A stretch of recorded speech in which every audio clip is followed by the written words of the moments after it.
Now that gas prices are so high, Domino's is giving you 20% off all menu prices when you order online for a limited time. So hurry and take advantage of these low prices. I mean, high prices, which mean low prices. You get the deal. 20% off menu prices on everything for now at Domino's.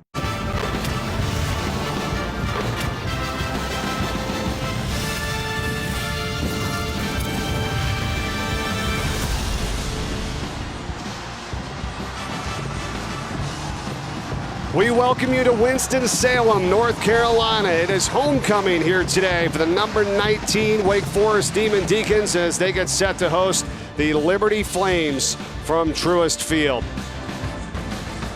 Good to be with you, everyone. Mike Corey alongside former Florida State National Champion Forrest Connolly, and Marilyn Payne is with us on the sidelines. There's a lot of excitement surrounding Wake Forest right now, and over the last couple of years, you could just sense a change and a different feel for this program. Well, the culture has changed. When we talked to the coaching staff, they talked about recruiting 3-star players and turning them into 4-star players. Well, now they've got 4-star players that want to come to Wake Forest University, and they're not just competing to be bowl eligible. They're competing for ACC championships, and they want to be one of the teams that we're talking about when we talk about the Final Four teams at the end of the season. Big reason why and an opportunity they have to do that is thanks to their junior quarterback, Sam Hartman. He missed week 1 with an injury. He's back, was true to form last week. This guy's been outstanding. Well, Sam Hartman can really spin it. He can get vertical with the passing game. He can throw from the opposite hash across the field, and he is the leader of this offense. He will have to continue to play well for this team to reach the goals that they have as they continue to progress through the season and get to the meat and potatoes of their season coming up. Trying to rewrite the record books as well. 197 yards away here today from becoming Wake Forest's all-time leading passer. On the other side, the Liberty Flames, they are without their starting quarterback. So for more on that situation, let's check in for the first time today with Marilyn Payne. Caden Salter must show improved understanding of how to run Liberty's offense today. Hugh Freeze hated seeing him work through progressions, miss an open check down guy, and tuck the ball to run repeatedly last week. So Freeze and the Flames have simplified this offense to give the new quarterback more confidence in passing. That'll enable the tempo that Deke's DC Brad Lambert expects. But Lambert is also weary of Salter's mobility, whether Freeze has greenlit the freshman to freelance this game or not. All right, Marilyn. And we might see a little bit of Jonathan Bennett as well, too, the number 2 quarterback for Liberty in this game also. Dave Clawson, awesome conversation with him yesterday. 9th year, he is a perfect fit for this program, isn't he? Well, he just has a sense of calm about him. And what was interesting, people were saying, well, will Coach Clawson leave to go to a better situation? Well, he's made the Wake Forest situation a better situation, so there's no reason for him to leave. They are very competitive, and they are one of the teams that I continue to say people need to watch out for in the ACC. And how about what Hugh Freeze is doing, building this Liberty program, their 5th year as an FBS member. They've been to 3 straight They had 3 straight bowl wins, and that's only one of 5 teams in the nation to do that. They're playing with confidence. Well, the thing about Liberty, they expect to win every football game that they're playing in, and you see it with the product that they put on the field every Saturday afternoon. Picture perfect day here today in Winston-Salem, 80 degrees with the sunshine, no rain in the forecast. We're ready for kickoff. Homecoming here today in Winston-Salem. Shedro Lewis back to return over his head, and we'll see Flames quarterback Caden Salter for the first time today. Liberty coming off wins against Southern Miss in week 1, a 4 overtime victory, 29-27, and then they beat UAB last week, 21-14. But now, without Charlie Brewer, the transfer out of Baylor and Utah, who fractured a bone below his left thumb, he's going to be out 5 to 6 weeks. They go with Caden Salter. Well, Caden Salter brings the dimension of being able to use his feet, his escapability, and that's something that the Wake Forest defense will have to be weary of this afternoon. They have to protect the edges.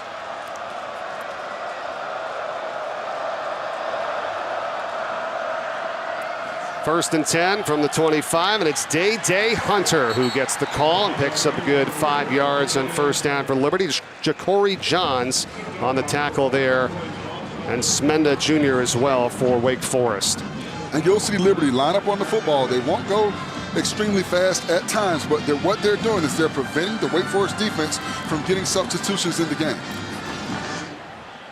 keep an eye on number 3, Demario Douglas for Liberty.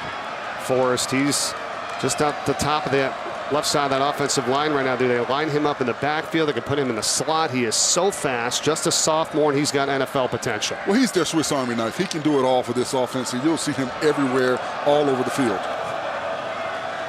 Play fake, and they try to get it out to him, and the pass was deflected by Rondell Bothroyd for Wake Forest. Going to be 3rd down for Liberty. As an offensive lineman, when the defensive lineman stops his pass rush and he's peeking into the quarterback, he's looking for the pass and he's looking to get his hands up. So when a defensive lineman jumps up with his hands up in the air, you have to take your opportunity to get that 2-hand punch in his gut. They empty the backfield, and they swing out Hunter wide, and you can see him way back, and now he'll head up to the line of scrimmage. 4 receivers on the top of your screen. 3rd down for Liberty, and the play is blown dead. Flag is on the far side of the field. Ball start. Offense, number 0. 5-yard penalty. 3rd down. And it seemed like there was a lot of confusion on both teams right there. You see the wide receiver take off prior to the ball being snapped, but there was confusion by the Liberty offense as well as the Wake Forest defense on that play.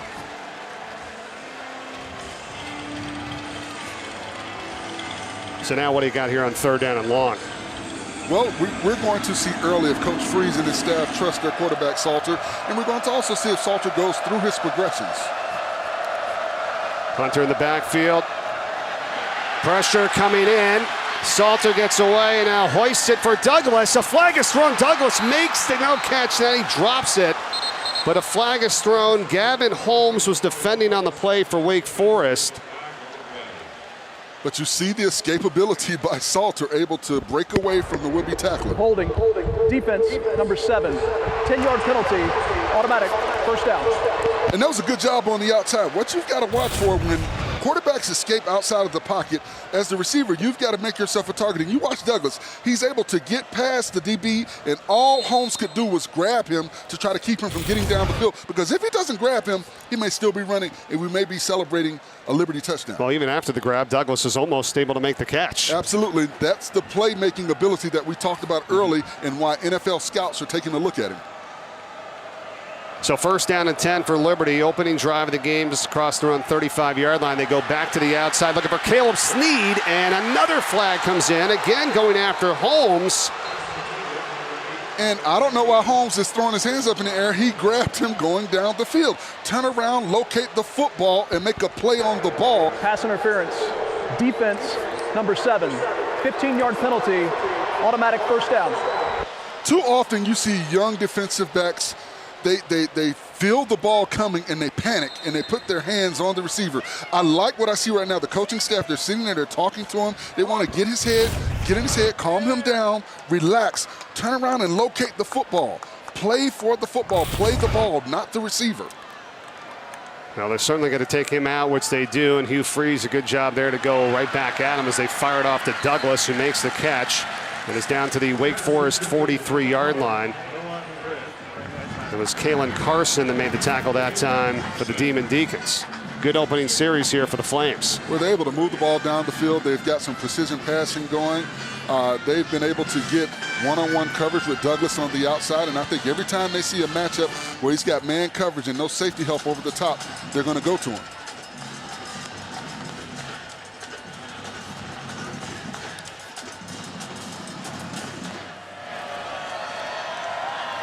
Second down and short.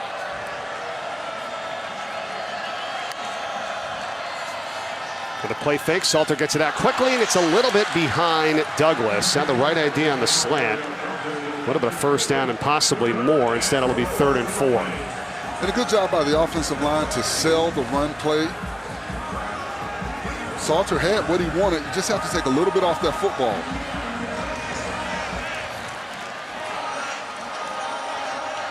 How about the game plan here early of trying to go after the secondary and the corners and the safeties and challenging this Wake Forest pass defense? Well, that was one of the things the coaching staff talked to us about as well. They felt like they had a matchup advantage on the outside with their receivers. Not only Douglas, but with their other receivers. Another fake. Salter still has it, in trouble, and is tripped up and taken down. Malik Mustafa makes the play for Wake Forest. 4th down, Liberty. And he plays just like the coaching staff described, hard and fast. You see Caden Salter, he escapes the pocket. He's done a good job with that, avoiding the defense, but you see the speed of Mustafa to get to the outside and get him before he's able to plant that foot and get north and south. Yeah, they told us that. He has flashes of brilliance of being able to go side to side throughout the field and also spying on the quarterback. You saw it. That was his responsibility, and he was all over it. And one of the things you've got to do, you cannot give up that edge if you're the defense.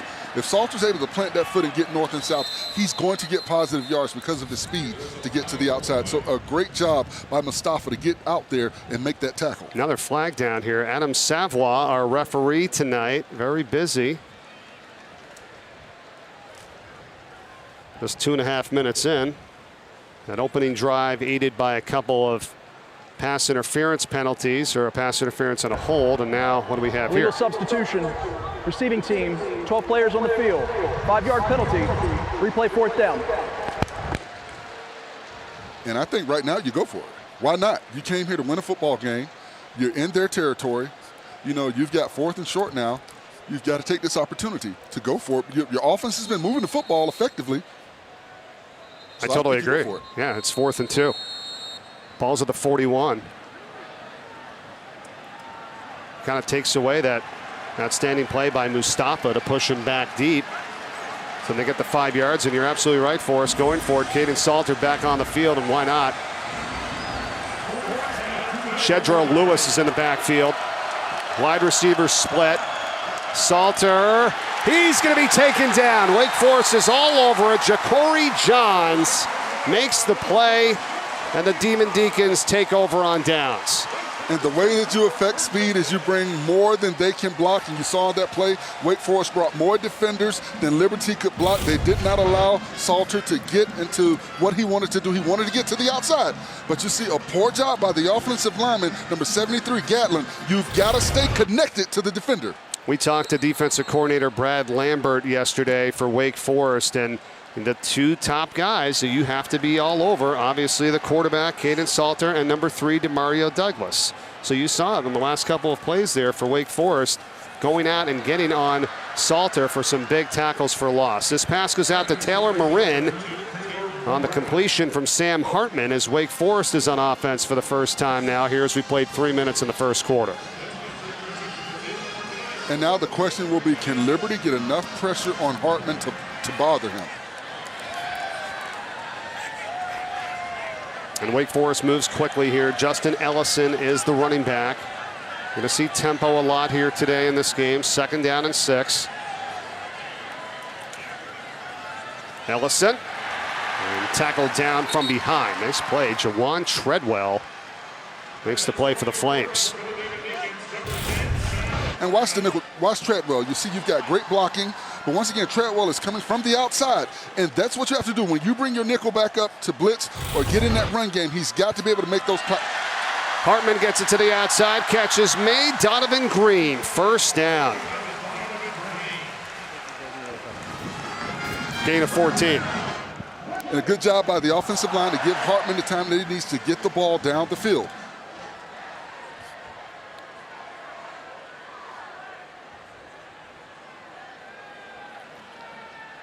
First down, Hartman stepping up in the pocket. The pass is off of his intended target. Green again, incomplete. And one of the things when you watch this offensive line for Wake Forest, they do a really good job of selling the run. They sit down in their hips, they duck walk, they get their feet chopping. So as a linebacker at the 2nd level of the defense, you're watching that movement and you're reacting to that. Hartman's pass caught by the tight end Blake Whiteheart, but again smelled out nicely by the Flames defensively with Chris Megason and again Treadwell. 3rd down. Whiteheart, one of the captains. He's had a touchdown catch so far this season. Right back to work though quickly here on 3rd down. Hartman rolling into traffic. Catch is made. Green's got it again. 1st down at the 15-yard line. And you talk about a confident quarterback. You throw into coverage. There were 4 defenders around the receiver. But you watch Hartman. He escapes the pocket. He gets to the outside. He sees something that he likes, and he delivers a strike down the field to his receiver, Green. Now it's Ellison. And a short pickup on first down. Ahmad Walker there for the play for Liberty to stuff them up. And I think what's interesting, early in this ball game, the defensive line for Liberty has held their own against one of the better offensive lines that I've seen in college football this year. Well, and they got to be aware that it's going to move fast here, right? And this tempo from Wake Forest, Hartman driven back, they'll blow it dead. That's Mike Smith, Jr. And once again, the defensive line, they're getting contact first. The first to make contact usually wins. Look at the offensive linemen. You see guys standing up. They're not playing with low shoulder pads. They're not playing with flat backs. And that is what happens when a defense is firing off the ball against an offensive line that's playing high. Third down here. Hartman to the end zone. And incomplete. He had Whitehart, the tight end. He wanted Green again, who's been targeted heavily on this drive, number 11 for the Demon Deacons, but it's fourth down and the field goal unit comes on. And that was a bad decision by Hartman because he threw into coverage. There was coverage. That receiver was bracketed. They had safety help over the top. They had a defensive back underneath. I thought that was a bad decision by Hartman. He got away with one right there. We'll do it next time. We got Matthew Dennis coming on now. He's 4 for 4 on the season for field goals, along at 33. And that's what this one's going to be here. 33-yard attempt as Jacob Zur snaps. Zach Murphy holds, and the kick is through. So Wake Forest, on their opening drive of the game, will get 3 out of it and lead the Flames here in the first quarter. Back to Winston-Salem after this. The decision to pursue an MSA at Northwestern was a no-brainer for me. There is such a tremendous world-class network of people that are truly there to help and want to offer ideas to students that are getting their start in the sports industry. I feel as if every class that I had the opportunity to take has been a chance to better my skill set and my overall ability to contribute in the sports industry.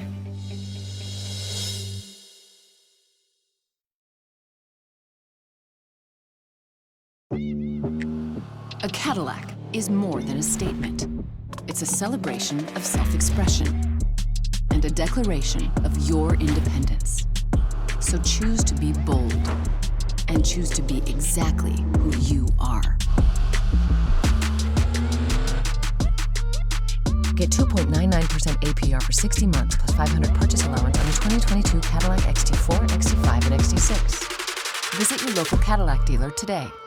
Forest on top 3-0 after the 33-yard field goal from Matthew Dennis. First quarter today. The scoring drive, first of the game for the Demon Deacons. Your assessment? Well, you know, they moved the ball effectively down the field. I was surprised that they did not get movement at the point of attack from the offensive line perspective. It's going to be interesting to see how that works its way out because I think this is one of the better offensive lines. But when you look at what Liberty was able to do, they got pushed at the point of attack, and they played with a lower flat back, and they played with bent knees, something we did not see from the Wake Forest offensive line in that first drive. Coming up after us, we cap off the night tonight with number 5 Clemson hosting Louisiana Tech in Death Valley. Dabo said need to be a little bit better on defense. Gave up 384 yards to Furman last week. Well, that's an interesting game. And with Clemson, I think the dynamic that people will continue to look at is DJ Uiagalelei versus Klubnik. Who's going to be the guy moving forward? Because Dabo Swinney's trying to get back to the playoffs. You know, he missed being there last year. You can see it in an intensity with every conversation that you have with him.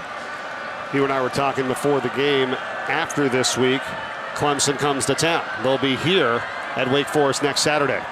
And that's something that Wake Forest needs to be careful of. You can't look ahead to that big game. You've got to play this game and play to win this football game because you've got a hungry Liberty team that understands this is an opportunity for them to get recognized and be one of those teams that is being talked about like a Georgia Southern or like a Marshall. Illegal shift, offense, 2 players moving and never reset prior to the snap.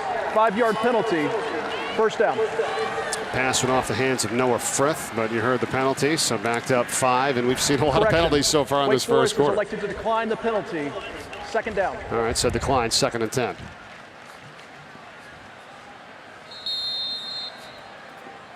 You can see the mobility, though, of Caden Salter and what he can do, but that speed from the Wake Forest defense has brought him down for losses twice already back on that first drive. Well, they've done a good job with containment, keeping the edge, holding the edge. And that is something that they will have to continue to do throughout this ball game. Salter drops back. Rolling, throwing on the run. Wants Caleb Snead. Overthrown and off the mark, incomplete. No flags this time. And defending on the play was A.J. Williams, the sophomore safety. Remember that opening drive was aided by those 2 penalties by Wake Forest defense. And Snead had an opening. He just tripped up at the end of that route, at the top of that route. But something interesting on that play to me is Caden Salter. You know, the coaching staff talked about him running the football last week and not being happy that he didn't go through his progressions. I thought on that play he had an opportunity to get about 20 to 25 yards running the football because nobody was in front of him. Well, here he is now. Rushing's got to get to the 35-yard line. He does. First down on the run from Caden Salter, and the drive will continue. And you see right there, they gave up the edge trying to make the big play. You cannot play hero ball. You've got to keep contained when you've got a quarterback like Salter that has the speed not only to get to the outside, but to get up the field. You face quarterbacks that have escapability and quarterbacks that have first down ability, but you have quarterbacks that have touchdown ability. And that's what Salter has with that speed to the outside. Salter, 6'1", 190 out of Cedar Hill, Texas, transfer out of Tennessee. He knows he's got to put on a little bit more size. Coaches have said they're very impressed by him being a no-excuse maker out there. And, you know, he knew he had to come in here and earn this job. And although he didn't get it initially, now he's going to be the guy for a few weeks at least anyway. Pass overthrown for Douglas. He saw him pat that ball, but he saw the defensive back coming from the opposite side of the field. I think he did a good job of throwing that up high where only his receiver could possibly make a play on it. You don't want to put that ball in the pocket for another defensive player coming across to get that ball and go back up the field. Liberty likes to take some shots down the field. They've been effective over the first couple of weeks. Salter yards per completion is actually up over 16.67, which is 6th best in the nation. And now faced with second down. Handoff for Shedrell Lewis, and he's tripped up at the 43-yard line. Brendan Harris makes the tackle, but it's going to be a 3rd and manageable coming up here for the Flames. And a great job by number 88, Jerome Jackson, coming across. He gets the clear-out block, right? He gets up in the hole, boom, right there. That's what you need right there. Cover up the defender. Give Lewis the lane that he needs to get up the field.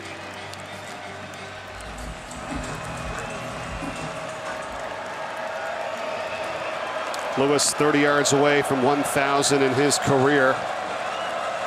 3rd and 3.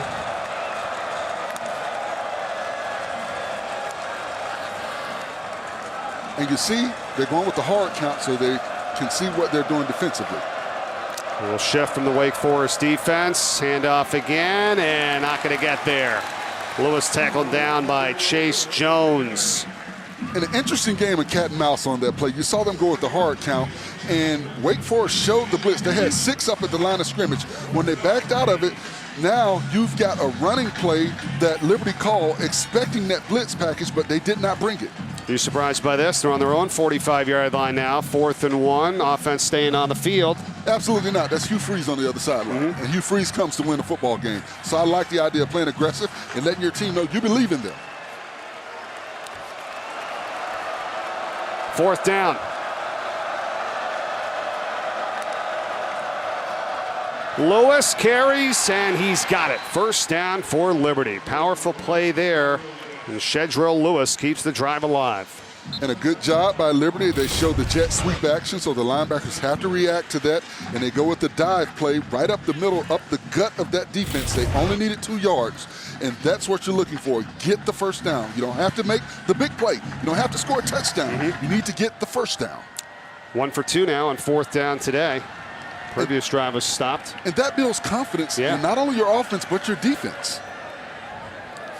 Well, and Hugh Freeze, who calls the plays, and he's got it in his mind, right? He already knows, right? Okay, I get it to 4th and 3 or less or whatever. I'm going for it, and he's got it all set up.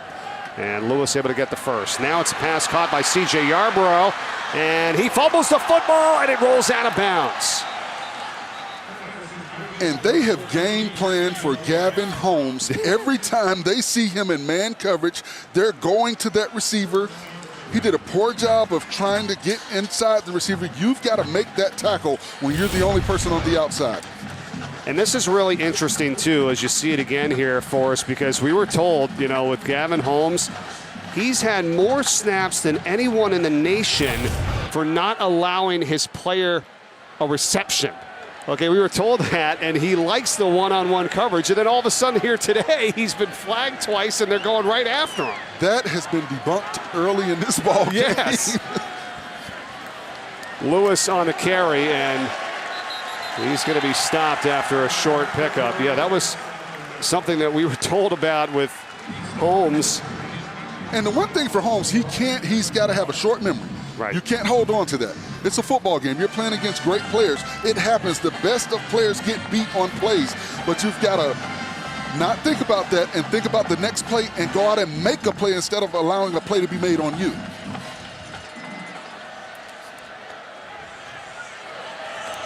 Four receivers set on 2nd down and 9. They fake on the option. It's a keeper from Salter, not much. Rondell Bothroyd makes the play, one of the captains. Number 40 out of Manchester, Connecticut.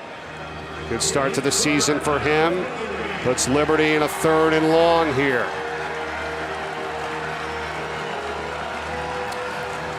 And this is an obvious passing down. It's going to be interesting to see if Wake Forest brings pressure.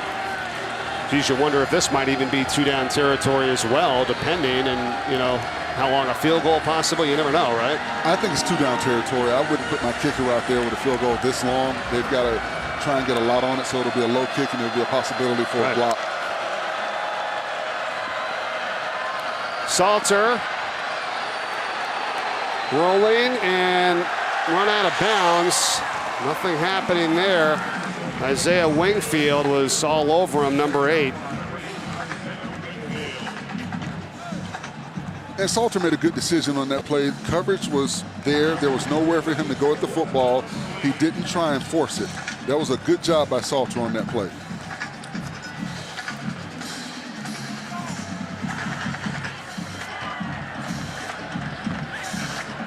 Now, one thing about long field goals is they've got to get a lot of foot in it. It's going to be low.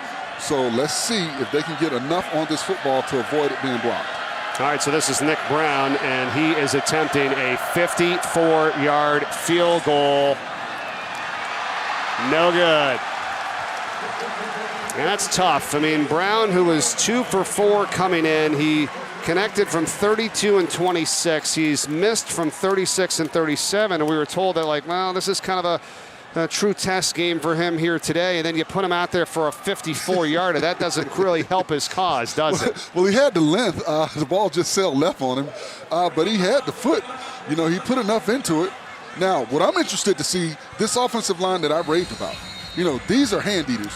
These are not knife and fork eaters. These are hand eaters. I want to see that hand eater out here. I hadn't seen that early in the game. I want to see that in this drive.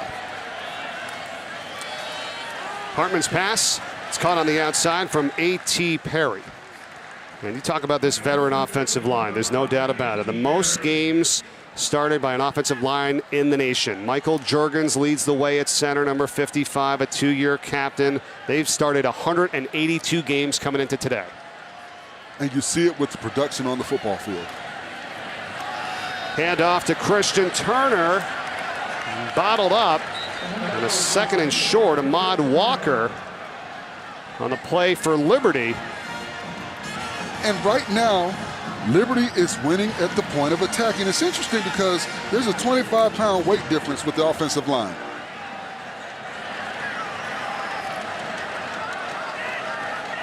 We welcome you to Winston-Salem here with Wake Forest leading Liberty 3-0 late in this first quarter of action. Flag is down. Here's Adam Savoie. Offense, number 53, 5-yard penalty, 3rd down. Mike Corey alongside former Florida State national champion offensive lineman Forrest Connolly. Marilyn Payne with us on the sidelines. Homecoming here today and a beautiful day at Wake Forest. Demon Deacons off to a 3-0 lead.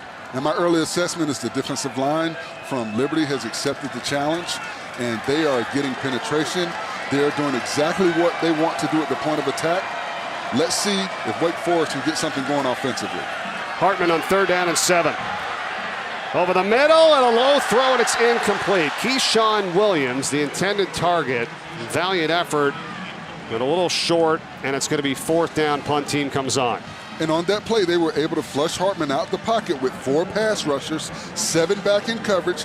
They had someone kind of as a spy on Hartman. So once he broke outside of the pocket, they brought pressure in his face, making him get rid of the football probably a little bit prematurely than he wanted to. Hartman coming into today needed just 197 yards passing to become Wake Forest's all-time leader. And it's punt time here as Ivan Mora punts to Demario Douglas. Douglas lets it go. And going to be down at the 29-yard line, and that's where Liberty will take over when we come back.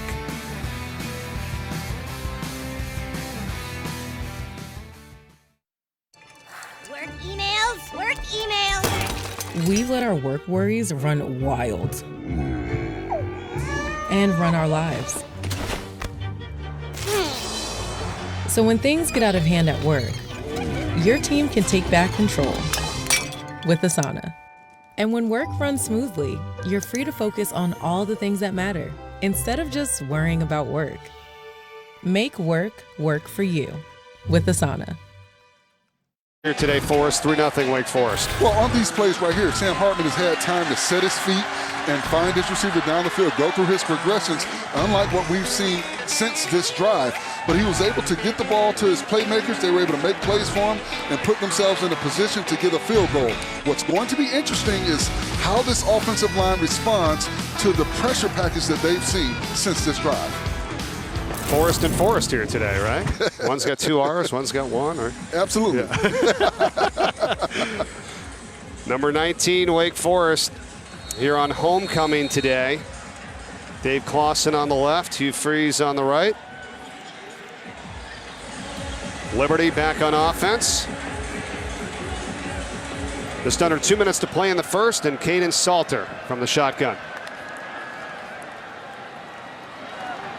The handoff goes to Hunter. Going in the wrong direction. Gang tackled back at the 20-yard line. Ryan Smenda Jr. among many others in on the play for Wake Forest. And this play was made by number 91, Kevin Pointer. He got penetration right there, and he forced the back to get around the edge and go backwards, and that's what you want to do as a defender. You don't necessarily have to make the tackle, but when you can mess up the play and force the back to another hole, now you allow pursuit to get there. They've been doing that so far here today in the backfield a lot on this Liberty team, and yet again, and he's going to be sacked. Salter, Jasheen Davis. And as an offensive tackle, the thing that you don't like to see is 6'2", 6'3", 240, 250, because that's a speed rusher. That's a guy that's quicker than you and very much so, more so athletic than you are. So you've got to have great technique when you're blocking a smaller guy, because they're trying to get skinny. They're not trying to base and come through you. They're trying to get around you, fake you out, and use their quickness and speed. And that's the 3rd sack of the day for Wake Forest. Under a minute to go here in the first, 3rd and long. They're going to keep it on the ground. You got to do that safe play, Hunter. He's going to be tackled down the 20-yard line, and it's punt time for Liberty. Going to be 4th and 20. And it's almost like the Wake Forest defense came out on this series and said, okay, enough is enough. Right. We're going to bring the house. We're going to shut this down. We're not going to play safe. We're not going to try and keep Salter in the pocket. We're just going to come up the field and play aggressive defense. This defense has done an outstanding job, giving up just 258 yards of offense on average throughout the first 2 games of the season, 22nd in the nation. Defensive coordinator Brad Lambert and his staff. That's the thing. It's one of the more complete teams for Wake Forest in their history. Both sides of the ball. And that takes us to the end of the first quarter of action. Homecoming here today from Winston-Salem. We're back with a second quarter right after this.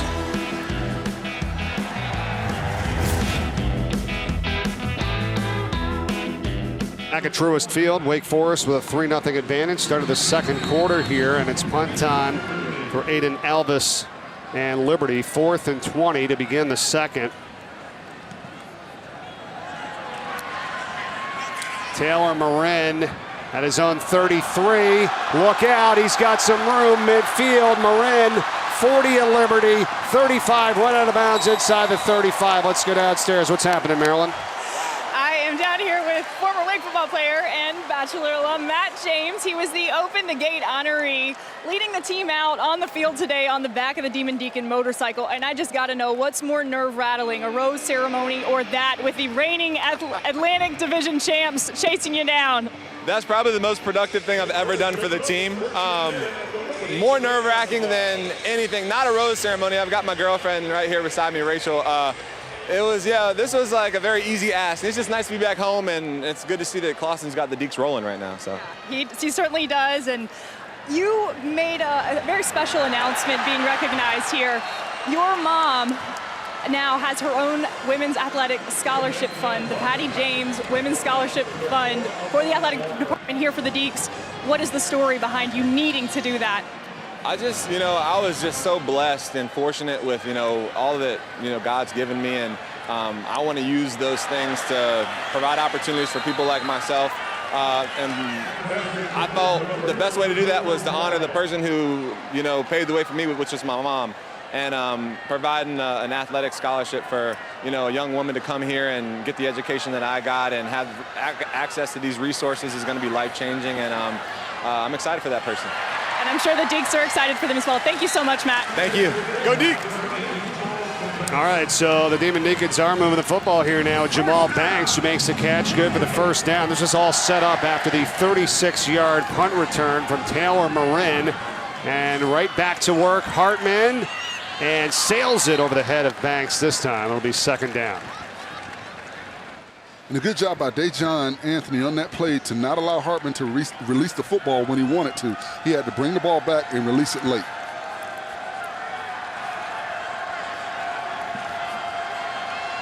Second down and 10 inside the red zone for Wake Forest.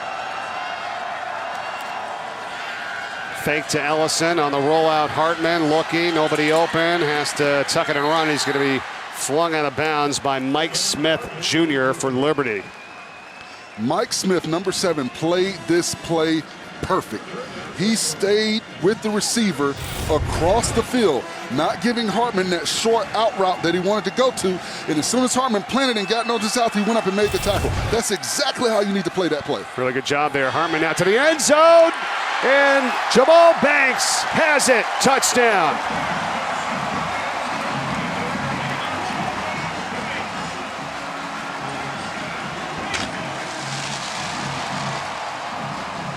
And I'm still trying to figure out how that ball got between number 9, Treadwell, and number 8, Anthony. They both were there. It almost seemed like they got confused, like one thought the other was going to make a play on the football, so he avoided trying to knock that ball down or get the INT. 16-yard pass for the touchdown. Matthew Dennis adds the extra point, 10-0 Wake Forest. And watch on this play, number 8, Anthony, number 9, Treadwell. They are both there. They're both having an opportunity to make a play on the football, but then all of a sudden they kind of got confused. And you see them kind of looking at each other after the play like, did you have it? I should have had it. You had it. How about sushi? I just had sushi for lunch yesterday. How about tacos? Automatic emergency braking, one of 6 advanced safety features standard on every 2022 Chevy Equinox. Find new technology. Find new roads. Chevrolet. Work emails, work emails. We let our work worries run wild and run our lives. So when things get out of hand at work, your team can take back control with Asana. And when work runs smoothly, you're free to focus on all the things that matter instead of just worrying about work. Make work work for you with Asana. Demon Deacons on top, 10-0 early second quarter here today from Winston-Salem. Sam Hartman with another touchdown pass to his credit, finding Jamal Banks. That's 5 touchdown passes now in the season for him. Shedrill Lewis and Demario Douglas back to return the kick.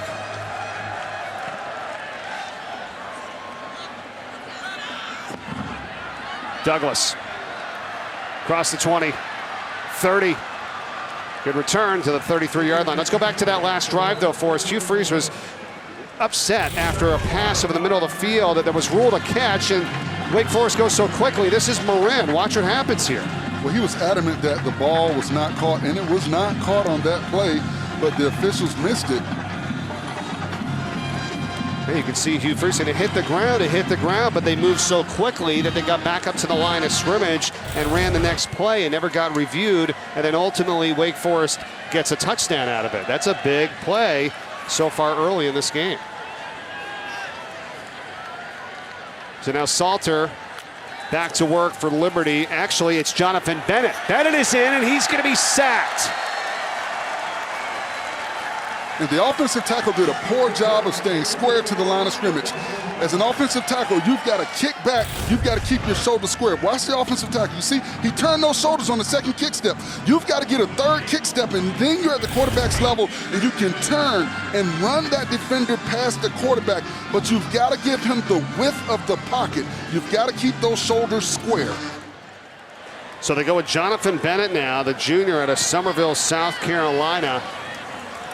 And he's going to hand off here to Shedra Lewis, and he'll be tackled down in just a short pickup. So we thought about this here earlier today, that we're going to see two quarterbacks for Liberty. Remember, the starter in Charlie Brewer is injured. He's out 5 to 6 weeks. So Caden Salter, the redshirt freshman, and now you got Jonathan Bennett, the junior, who's in. Coaches praised him that he has made the fewest mental mistakes out there. A very high IQ quarterback, but we've got an injury here to the left tackle, Nazir Watkins. They'll attend to him, and we'll be back. You know that show I was telling you about? Yeah, I was so close to the stage when I saw her, and she pulled me in. Wasn't expecting that. It was literally the greatest thing I've ever seen. It was such a scene, but I looked pretty hot. So hot, I mean, the look on his face. Face it. You really missed out on the best time of our lives. You really have to be there. When you're with Amex, you always have a story to tell. It's never a question of if it's going to happen, it's when.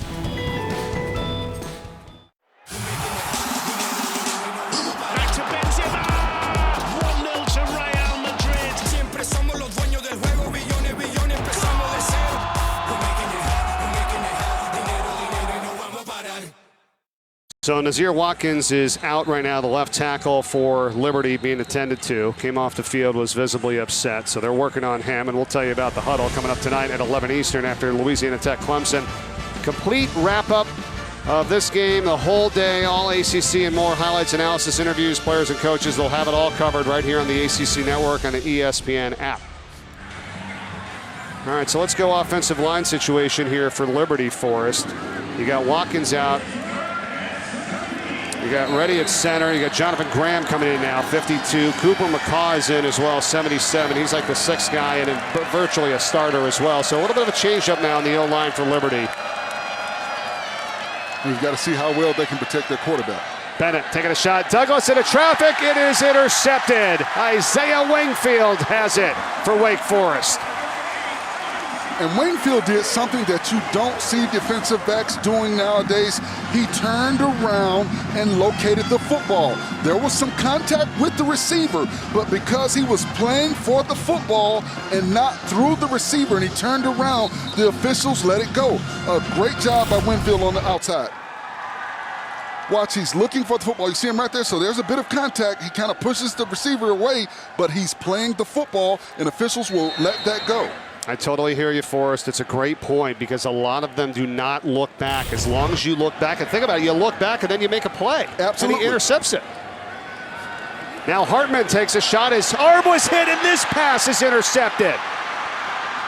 His arm was hit as he threw, and it's picked off by Quentin Reese for Liberty, and he takes it down to the Wake Forest 35-yard line. And that is what happens when you run that play that they run with that mesh point. They're walking towards the line of scrimmage. You see you're walking towards. So what you're doing is you're giving the defense time to get pressure on the quarterback, get in his face, because you're coming closer to the line of scrimmage as you walk up towards the line. You see him patting, and he's walking towards the line. Now you've gave the defense an opportunity to get up in that hole and get an arm up and knock his arm, not allowing him to follow through on that pass. Hey, how about the job by Dre Butler, number 5, the defensive tackle up front for Liberty. He got in there and deflected and got a piece of the arm there of Hartman as the ball was picked off, and now Jonathan Bennett and Liberty with a 1st and 10 at the 35-yard line. They hand off to Lewis, and he spins his way for a good 6 yards to the 29-yard line. Garnes on the tackle for the Demon Deacons. And I think with the quarterback situation for Liberty, this is what you need to do. You've got a 38-pound weight differential with their offensive line versus the Wake Forest defensive line. You've got to get these big fellas to lean on that defensive line for Wake Forest. Start to get them tired. Start to use your girth to get positive yards. Well, they need something. Prior to this drive here, they had 23 plays and only 35 total yards in this game, and now this is the first time they start in Wake Forest territory. So outstanding field position from the 29. Play fake from Bennett. Pressure hit as he throws, and he just has to get rid of it. It's well overthrown and incomplete. Kobe Turner was in there, the graduate student, the defensive lineman, with pressure that time on Bennett. And I like on the outside, Gavin Holmes, number 7, he fought out there. And I like the fact that he came back and fought. They went at him early in the first quarter, and he looked like he was down on himself. A coaching staff pulled him over for a couple of plays. They talked to him while they were still on a defensive series. And you see the response from Holmes. He has reacted and responded well. Yeah, sometimes you just got to get out there and see who you're working up against, right? He's got some talented guys he's going up against today. And settle down a little bit. Yeah. You know, there's a lot going on. It's homecoming. Everybody's excited about the opportunity. 3rd and 4, Bennett. And that pass is knocked down and incomplete. They wanted Douglas, and Caleb Carson was there to make the play for Wake Forest. And a good job on the outside by Carson to stay on top of the receiver and make a play on the football. Not go through the receiver, but reach around him and be able to get his arm in there right when the ball arrived. So Nick Brown has come back on here on 4th and 4 to attempt a field goal. This one is going to be a 47-yard attempt. He missed from 54 earlier. This one from 47 to get Liberty on the board here. Plenty of distance, it's good. He nails it. Nick Brown. And so Liberty, they turned it over, but then they got it right back, and they turn it into 3. We'll be back after this. Make way for the first ever Chevy Silverado CR2. With Multimatic shocks, rugged 33-inch tires, and front and rear electronic locking differentials. Dude, this is awesome, but we should get back to work.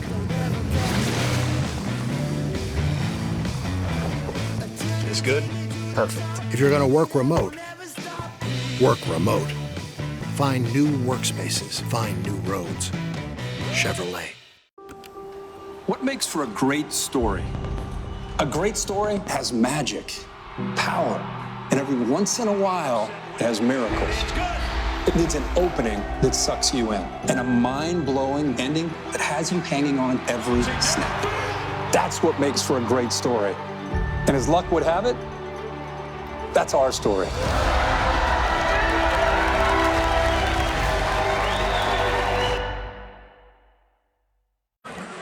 Ten to 3, Wake Forest on top with 10:55 to play in this second quarter. 47-yard field goal connected by Nick Brown gets Liberty on the scoreboard. That's coming off the interception. There's interceptions, back-to-back interceptions. Isaiah Wingfield picked off Jonathan Bennett for Liberty, but then Sam Hartman threw it right back. Quentin Reese had the pick for the Flames, and they started in Wake Forest territory and ended up with a field goal, so they're on the board here. 7-point advantage. And here comes the kick from Jason Stricker.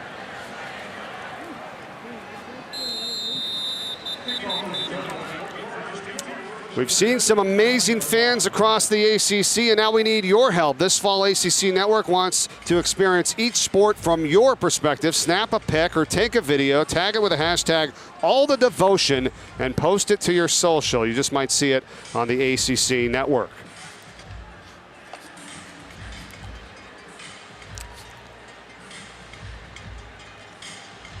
What a day here today in Wake Forest. You talked about it in the open, Forrest, about the different feel that this program has, right? And the fan base, you know, here in Winston-Salem as well, as Keyshawn Williams makes this catch for the Demon Deacons. Pretty good pickup on first down. Well, the expectation is to win and compete for championships, and not just division championships, but conference championships. The expectation is to be one of the teams talked about when they talk about teams playing in the playoffs. So when you look at that and you look at the type of recruits that they're getting in, I understand why the culture has changed. Hartman for Williams again. And there's that mesh play. Hartman holds the ball in the belly of the back, and they both walk towards the line of scrimmage. What that does is it freezes the linebackers, it freezes the safeties. You saw the safety right there freeze on that play, number 6, Rami, and he was able to get the ball over the top. 42-yard pass play, and now they find Jamal Banks.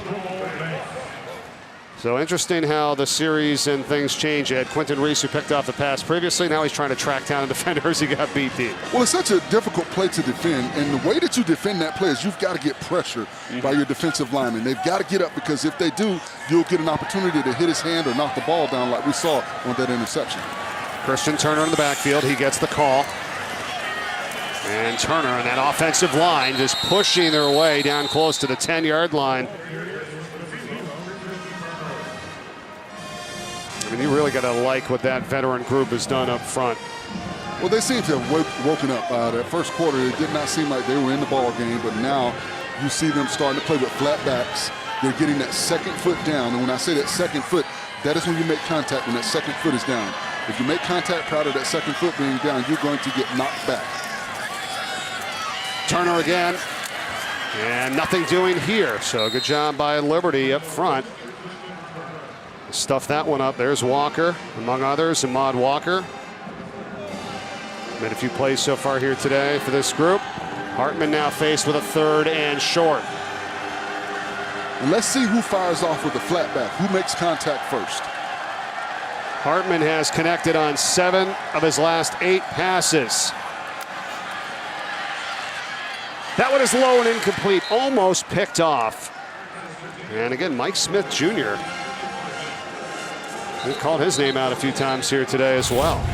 Well, Hartman saw pressure coming from his left side, but a good job by number 0, Christian Turner, to pick up the blitz. I think Hartman had a little bit more time, but he did not know if someone was going to pick that blitz package up. So I think he got rid of the ball prematurely, but there was an opportunity to let that play develop. 27-yard field goal attempt here from Matthew Dennis. They're trying to get that 3 right back. And he does. 13-3 Wake Forest. 8:39 remaining second quarter. Now that gas prices are so high, Domino's is giving you 20% off all menu prices when you order online for a limited time. So hurry and take advantage of these low prices. I mean, high prices, which mean low prices. You get the deal. 20% off menu prices on everything for now at Domino's.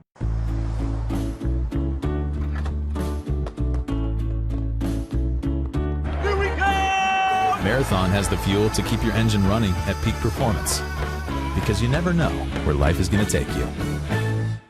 At 13-3, Wake Forest leads it here from Truist Field in Winston-Salem. 27-yard field goal there from Matthew Dennis. Back up to a 10-point advantage. Mike Corey, Forrest Connolly, Marilyn Payne with you here today.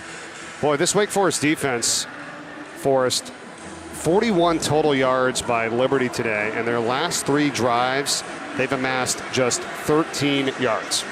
Well, they're bringing pressure from the outside. They're not allowing the quarterbacks for Liberty to get their feet set, and they're playing aggressive up the field defense. They're not sitting back and waiting for it to happen. I thought they were sitting back a little bit early in the ballgame, but they're not now.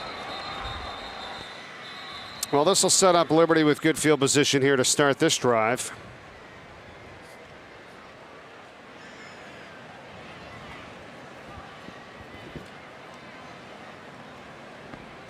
There are 2 fouls on the play, both by the kicking team.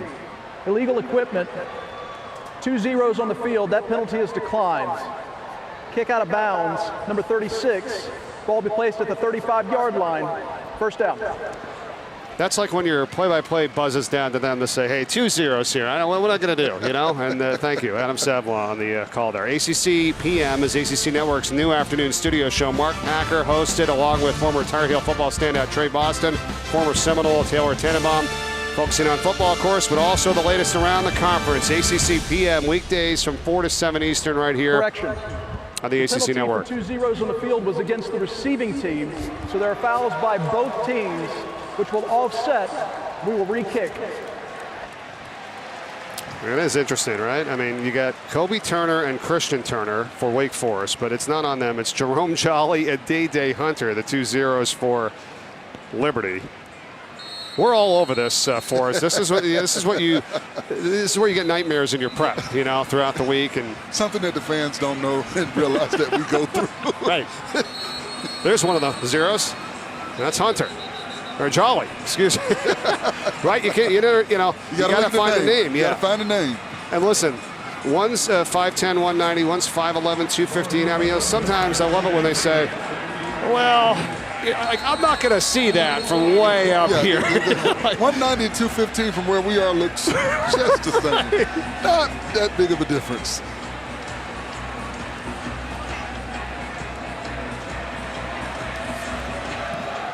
So the re-kick. And this time up across the 25 to the 27 is where Liberty will start. No flags down. How about the sacks so far today for Wake Forest? Well, it starts with the offensive line. You've got to do a better job of maintaining your block. And then you've also got to do a good job of keeping your shoulders square to the line of scrimmage and creating that width that the quarterback needs. We saw Salter get outside of the pocket a little bit early in the ball game, and Wake Forest decided, okay, you know what? We're going to bring pressure. We're not going to sit back and try and keep the edges. We're going to get up the field and not allow him to get going, and you see the effects of that. But once again, the offensive lineman, you cannot give up a short corner. You've got to stay square to the line of scrimmage. Caden Salter is back in, and his pass is caught from C.J. Yarbrough, and he's got a first down and more. Nice job there for Liberty on their opening play of this drive. And I think Salter is the better quarterback when you look at his ability to run the football and get outside. It makes the defense think a little bit more and not be as reactive as they are with the other quarterbacks. And that was a gain of 17 on that pass play up to the 45-yard line. I agree with you, Forrest. And we were told that Bennett was going to get some time, and I think that's just what it was, right? It wasn't like Salter was playing horribly or anything, right? I mean, well, I played with a quarterback that could do that, Charlie Ward. Oh, yeah? And, defenses had to account for his ability to get to the outside and run the football. So when you've got a quarterback that is dynamic like Salter, that has quick feet, that can get outside the pocket, now what that does is that stresses your defense, because as a defensive back, when you're looking back and you see that quarterback break contain and get to the outside, your natural instinct is to come up the field to try and make a play and not let him get up the field. But you've got to keep your eyes on the receiver because he has that stop and throw ability. A lot of discipline, right? I mean, it's just you've got to play your 111. Yeah. Second down for Liberty. They've amassed just 18 rushing yards in this game. The pass is incomplete off the hands of Caleb Coleman.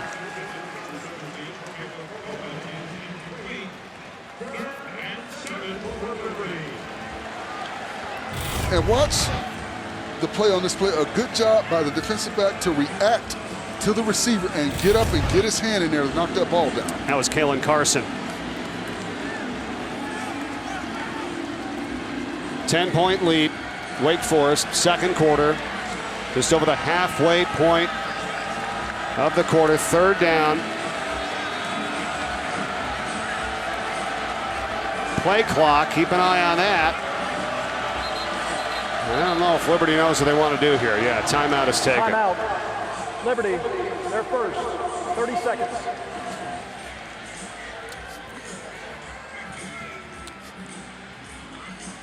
Liberty has been making some headlines, not always just on the football field, but overall the school has been outstanding. 18 conference titles in all sports over the last 2 years. Think about upcoming in 2023-24, they're moving into Conference USA. That's big for them as well. This football program has won 3 straight bowl games. One of only 5 teams in the nation to do that. So, pretty impressive, right, Marilyn? Extra Yard for Teachers Week is an annual back-to-school effort led by the College Football Playoff Foundation that brings college sports together to recognize and show appreciation to great teachers across the country. To support Extra Yards for Teachers recognition and resource initiatives, follow at CFP Extra Yard or scan the QR code for more. Here at Wake Forest, redshirt sophomore Taylor Marin is most appreciative of Professor Nicholas Lutzweiler. He's taught Taylor in 2 advanced engineering classes. Lutzweiler is also appreciative of Marin's drive and passion to succeed. Taylor wants to shout out Lutzweiler himself because of just how much Lutzweiler cares about Taylor as a person, he says. But it's Lutzweiler who believes that he's had the privilege to see Taylor Marin's drive and passion to succeed in engineering and on the football field.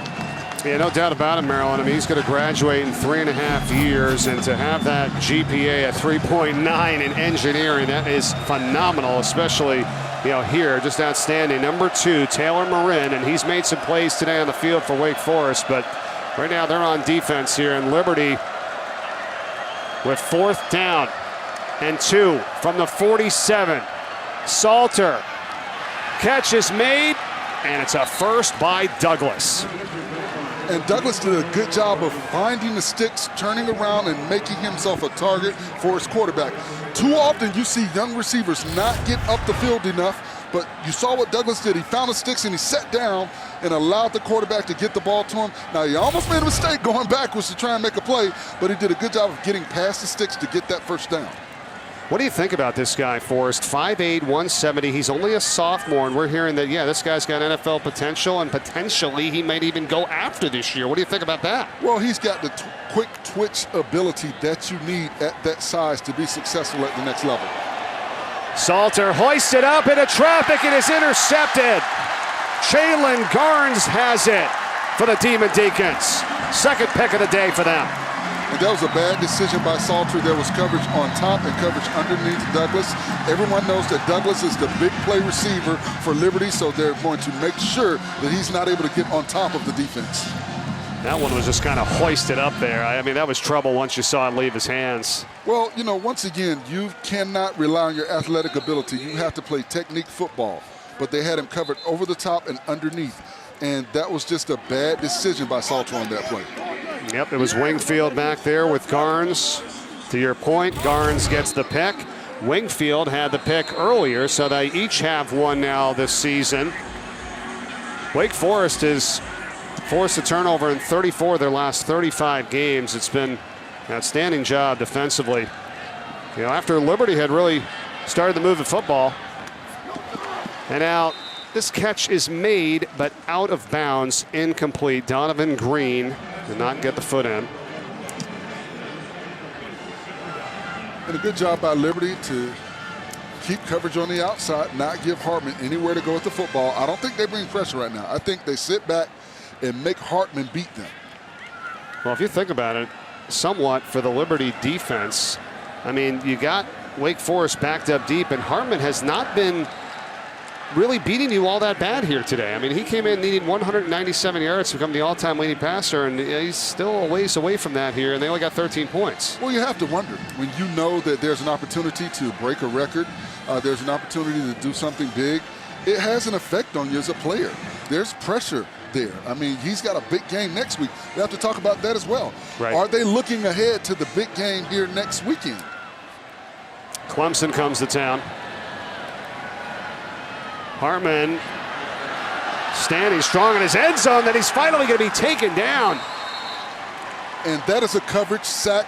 They're rushing 4, dropping 7 back into coverage. There's nowhere for Hartman to go with the football, and Kendi Charles makes a play. Number 91, he's made plays throughout the afternoon, but he continues to fight, and you see Hartman, he's climbing the pocket, looking for somewhere to go with the football, and finally Charles was able to get to him. That's a coverage sack, a good job. And once again, that's what I thought we would see. They're dropping 7, rushing 4. They're not worried about making a big play. They're worried about not allowing Wake Forest to make the big play. Well, and now you've got Demario Douglas back to return this punt here from Ivan Mora, and Douglas is standing at the Wake Forest 46-yard line. It's blocked. Jerome Jolly blocks it.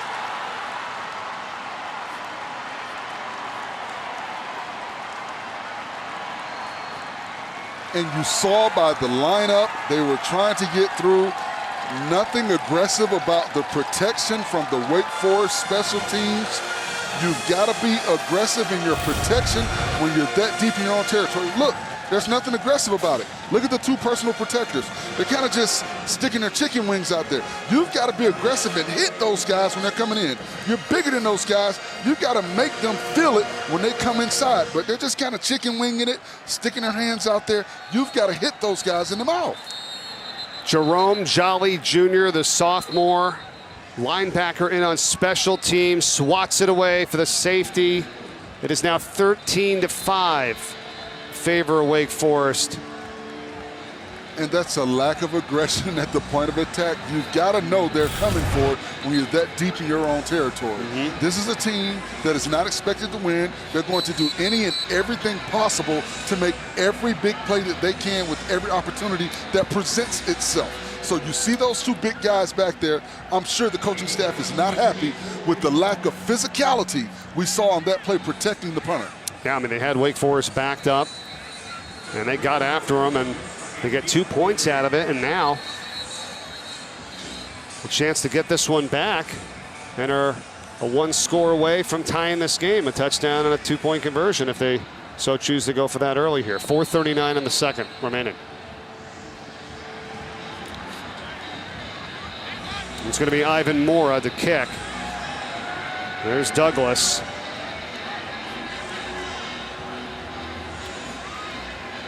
Ball blows off the tee from the 20-yard line.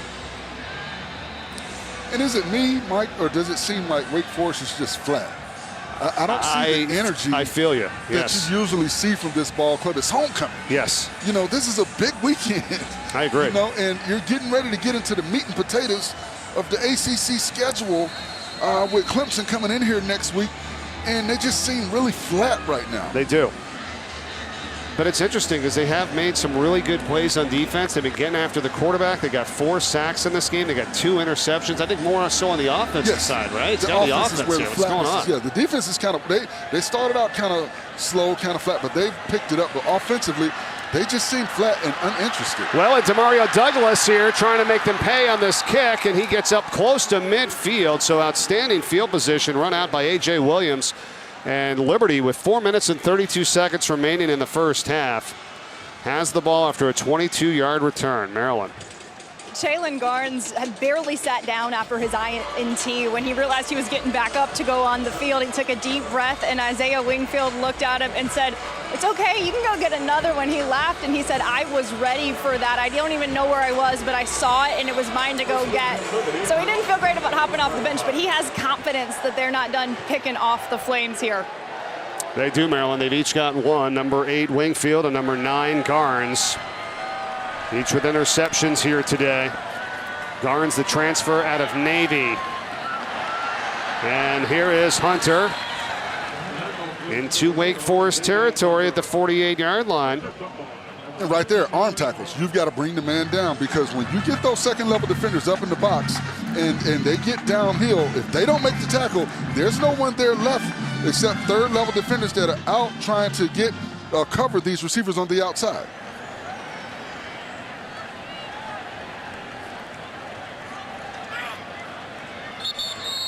Flags come in. Ball starts. Offense, number 60. 5-yard penalty. Second down. Let's check in with the studio.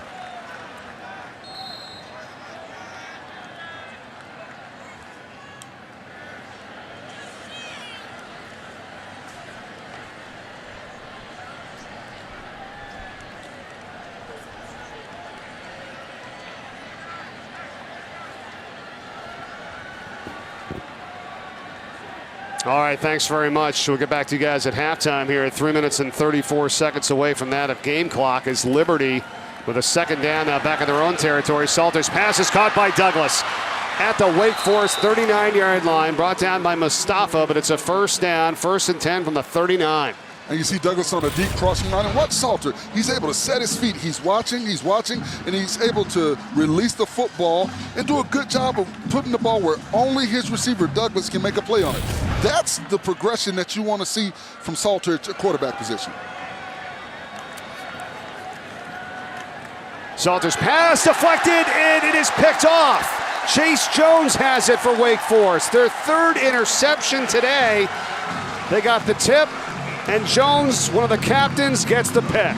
And the offensive linemen have got to do a better job of punching in the midsection when a defender jumps up to bat a ball down. You're taught to sit, and punch. But once again, when you let pressure get in the face of your quarterback, this is what happens. You saw the loop, you saw the stunt on that play. He was able to get on top of the quarterback and knock that ball down. You called it for us. Kobe Turner got the block that time as they congratulate him on the sidelines. And Chase Jones, the junior linebacker, with the interception. Can Wake Forest take advantage of it here? Hartman guns it in there, and the catch is made. He's got A.T. Perry, and it's right at the first down marker. We'll see if they give it to him. And that's that mesh play. Once again, you see him put the ball in the belly of the back, and he walks towards the line of scrimmage. The one thing they did different on that play, they went with the short pass, because if you go with the long pass, you have to allow it to develop, and that allows those defenders to get up the field and possibly knock the ball down.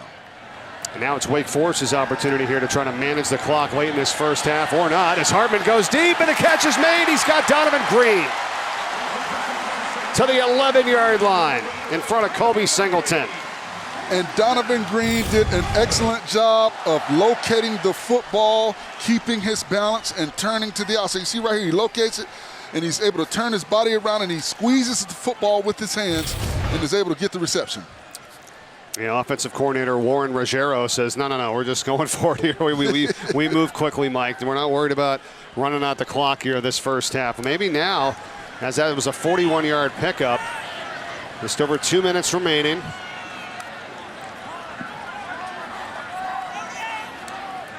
Christian Turner in the backfield. He has it, and Liberty and Dennis Osagade ready for him. Flags come flying in, though, 3 of them. Personal foul, face mask, defense, number 90. Penalty is half the distance to the goal. Automatic first down. That's a tough break there as he makes the play, but gets called for the face mask. And Osagade did everything that you're supposed to do except for grab the face mask, and he didn't mean to do it. It wasn't malicious, but you got to let it go. When you realize you've got the face mask, let it go. But he continued to hold it, and it actually was malicious because he held on to it to bring the back down. Well, you know, sometimes you just reach your arm out there, and then all of a sudden he's... But you can feel the face mask. You can feel the bars, so you know that you've got it. You got to let it go. Hartman already has 1 touchdown pass today. Handoff, though, to Turner. And he's going to be brought down rather quickly. Nice job to get low. Quentin Reese, and the clock continues to run. And the offensive line, they're letting me down right now. I spoke so highly of them. And once again, I'm not seeing flatbacks. I'm not seeing them get that second foot down upon contact. I'm not seeing guys playing like they're blocking that sled that we hate to do every week. I'm not seeing guys on all fours, bear crawling, getting up under these defenders. I'm seeing guys standing up and getting pushed back into the backfield. And you really got to feel like you got to get a touchdown here, right? You got to take advantage of this opportunity in late in the first half. And here's the pass. It's caught. Blake Whitehart, and he is into the end zone. Touchdown, Wake Forest. 8 yards out, and they get it with 52 seconds remaining in the first half. And that has to be busted coverage because nobody went with Whitehart. And I almost thought Hartman didn't see him because he was open from the minute he went out on his route. Nobody went with him. You saw the linebacker try to react late, but he did not have the speed to get over there.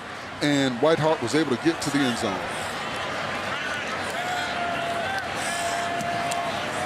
Dennis for the extra point.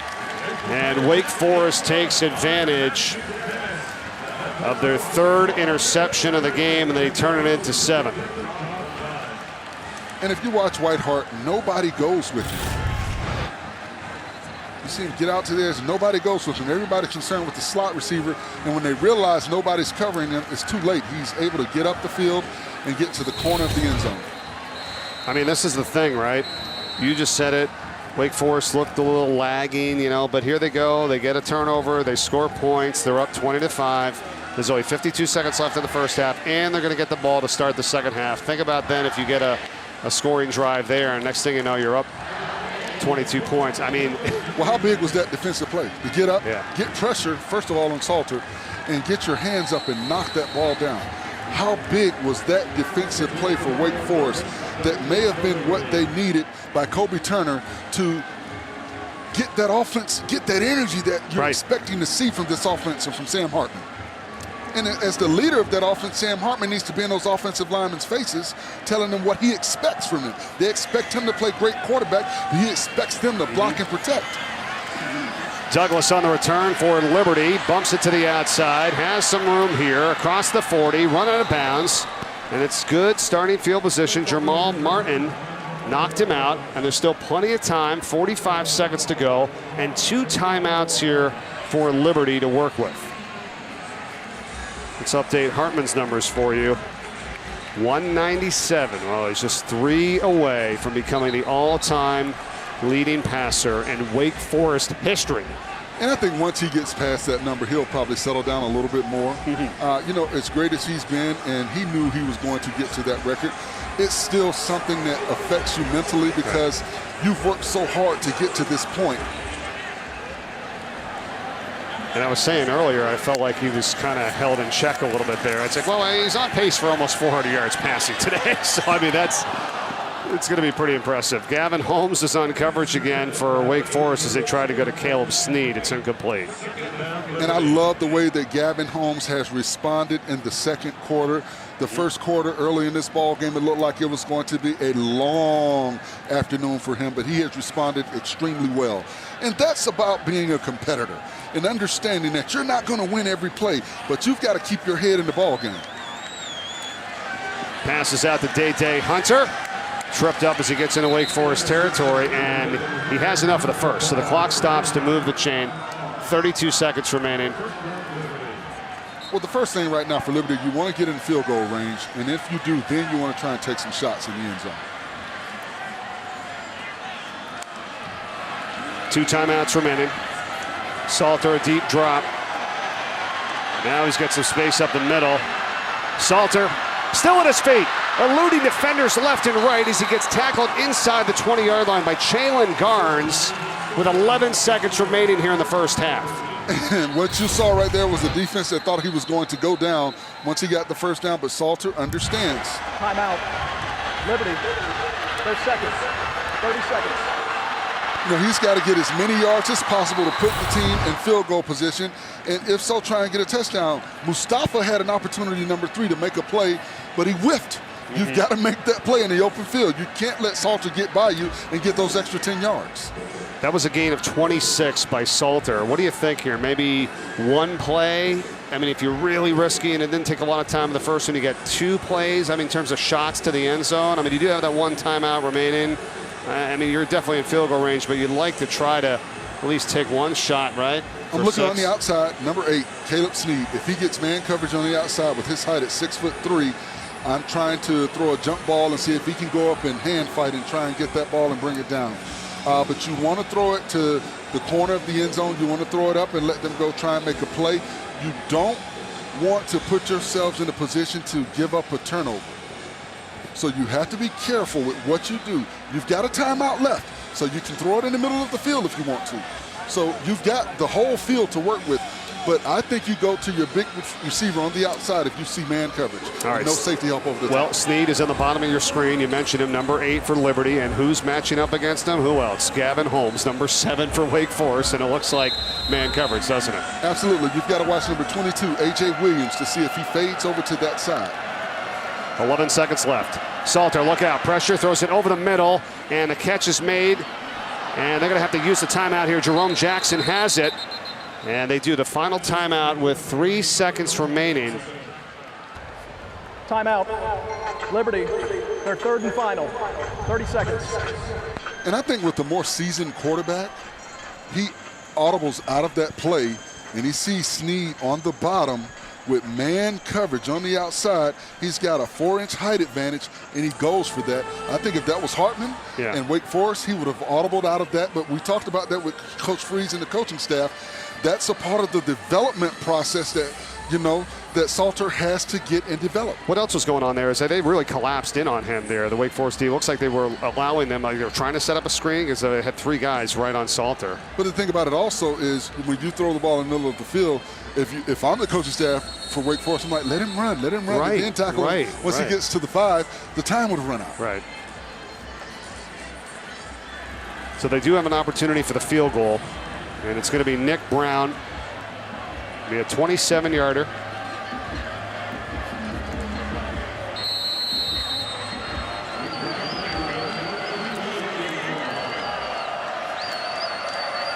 One for 2 today. Missed from 54, made from 47. This one from 27. It's a low liner, and it is good as he gets it through. And so Nick Brown is connected on 2 of 3 today. And so Wake Forest with a 20-8 lead. 2 field goals, a safety for Liberty, and 2 touchdowns and 2 field goals for Wake Forest, and we've reached the break.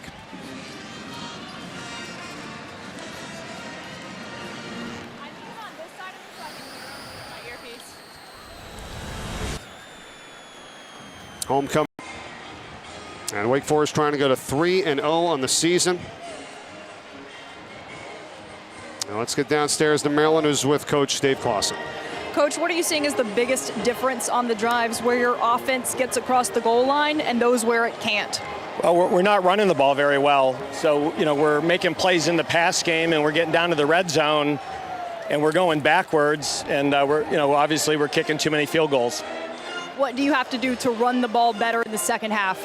We gotta stay on blocks. I think we're making too many cuts in the backfield.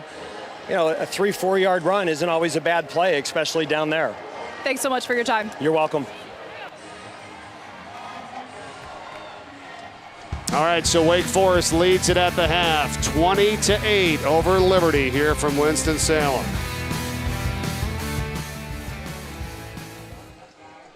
From 20-8, Wake Forest leads Liberty, getting set for the start of the third quarter. Mike Corey, Forrest Connolly, Maryland Payne in a moment. How about Hartman? 5 away from becoming the all-time leading passer in Wake Forest history. Well, I think he'll settle down once he gets that record. We knew he was going to get it this afternoon, and I think once he gets that record, he'll be able to settle down, and we'll see the Sam Hartman that we expected to see early in this ballgame. Let's hear from Maryland before the second half gets underway. What's happening?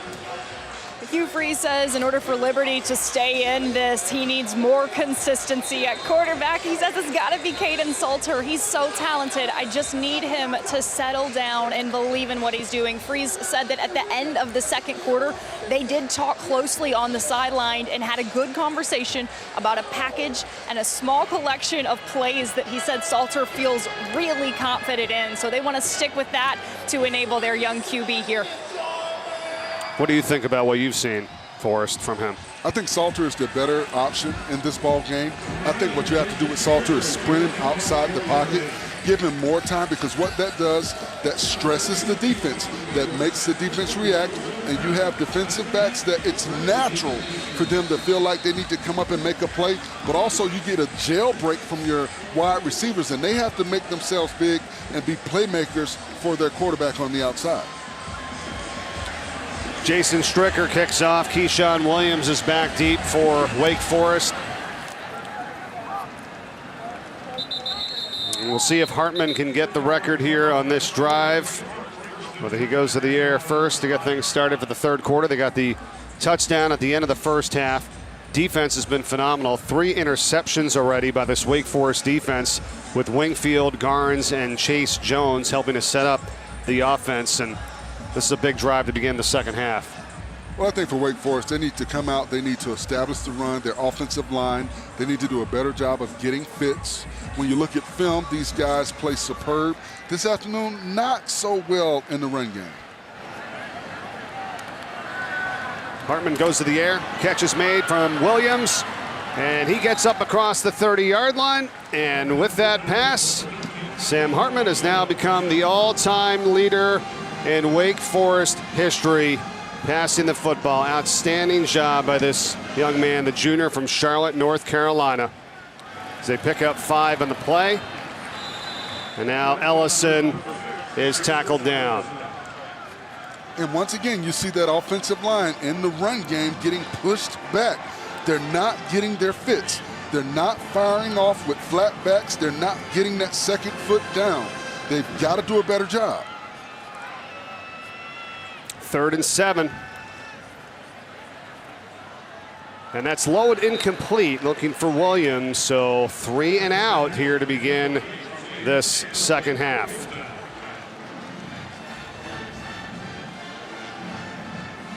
(9,763) career passing yards for Sam Hartman, the all-time leader in their history. And what a great career so far for Sam Hartman. And once again, he's persevered through some things, through injury. And he's done a really good job of being a leader for this ball club and making big plays when they needed them. Mora punts. Douglas. Fair catch just across the 25-yard line. And coming up next, we're going to cap off the night. Number 5, Clemson, hosting Louisiana Tech in Death Valley right here on the ACC Network, also on the ESPN app. And Clemson, per Dabo, offense needs to pick it up a little bit. They 35 points versus Foreman. They didn't feel like they had that great of a game versus Georgia Tech. And what do you got here tonight in this game at home versus Louisiana Tech? Well, I think it'll be an interesting ball game. Uiagalelei played much better, in the second ball game of the season. And I think his development will tell you how far this Clemson ball club will go. But once again, you've got Klubnik right behind him, and there's some pressure there because he's a big-time recruit. Caleb Snead on the catch here for Liberty. Gets across midfield into Wake Forest territory, the 47-yard line. Before he's gang tackled there after a gain of 27. Gavin Holmes was in on the scene, among others. You can see on the outside right now, Holmes, he got turned around, and that's what you cannot do. You've got to backpedal. You've got to be able to use your hips. You cannot allow the receiver to turn you around. And maybe that's from that first quarter when he got beat on the outside. You've got a much bigger receiver in Snead at 6'3". Well, and you said it. When he got turned around, there was like a 6 or 7 yard cushion right there. And Snead was able to make that catch. And now he goes to the ground to Hunter. And he gets to the 43. So this is big here for Liberty. Longest play of the day for Liberty prior. And once again, Salter, he brings a different dimension from the quarterback position because of his ability to beat the defense with his feet, his ability to get to the outside, his ability to extend plays. Had 144 yards rushing coming into today, which is first on the team with a rushing touchdown, and now he takes off. Plenty of green grass. Off to the races, Kaden Salter. He's going to get the touchdown. 43 yards by Liberty's quarterback. And Kaden Salter heard what I was saying, and this is why you have to play him, because of his ability and his decision-making with that athletic ability. Some of the things that Coach Freeze talked to us about was he wanted him to go through his progressions and not depend and rely on that. But sometimes you have to let a quarterback be a quarterback and be special. And you see right there the special ability to get up the field. How about that? It's exactly what we heard from Maryland here right before the start of this second half of the conversation that Salter and Freeze must have had to get him going again. And he gets the touchdown right up the middle for the score. And it's a 5-point game. The redshirt freshman, Kaden Salter, 43 yards to pay dirt. Early third quarter in Winston-Salem.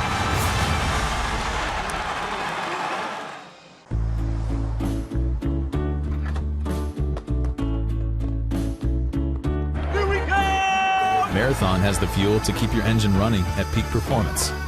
Because you never know where life is going to take you. Liberty is right back in this game thanks to number 7, Forrest. Well, Kaden Salter, he's accounted for 182 of their 209 yards on offense, and he has been a playmaker. And I like what Coach Freeze did on that drive. Let him be special. Cater the offensive play calling to what he does and let him do and be who he has the capability of being. Was that as simple as to just spread them out and allow that middle? I mean, there was nobody there. Well, because he's been breaking to the outside and breaking the pocket and breaking contain, they have to stay to the outside and make sure he's not able to get off. But what they weren't prepared for was that quarterback draw. And you saw once he's able to get to the second level, you're not going to catch him. If we even, I'm leaving. And you see it right here. It was a called play and a great job by the offensive lineman to climb up to the second level and cover up those defenders.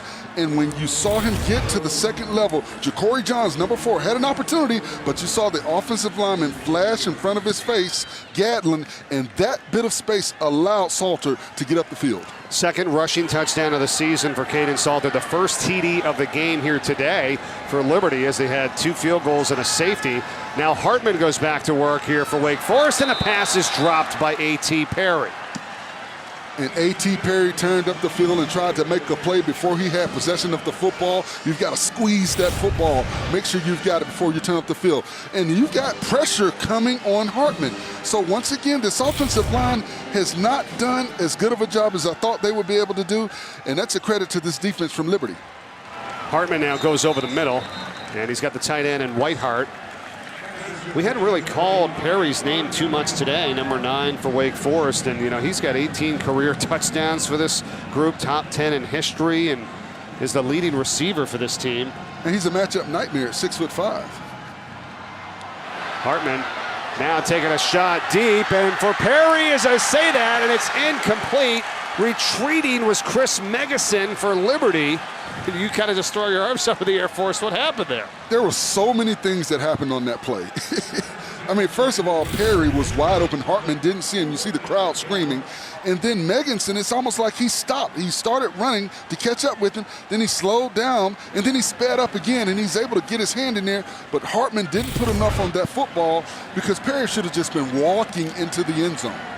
We had just talked about that. Where's A.T. Perry? And he had a 10-yard separation, and really it was 6. Instead, it's a punt now for Wake Forest on 4th and short. You can't risk this at your own 34-yard line. That almost got blocked by Treadwell.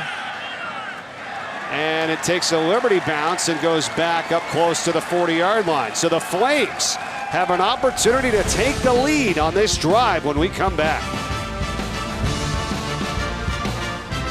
My mom's getting old. I want to get old, so I can get in writing who inherits the family business and who doesn't. Old National, where relationships and results matter. Get old. You're never too old to get old.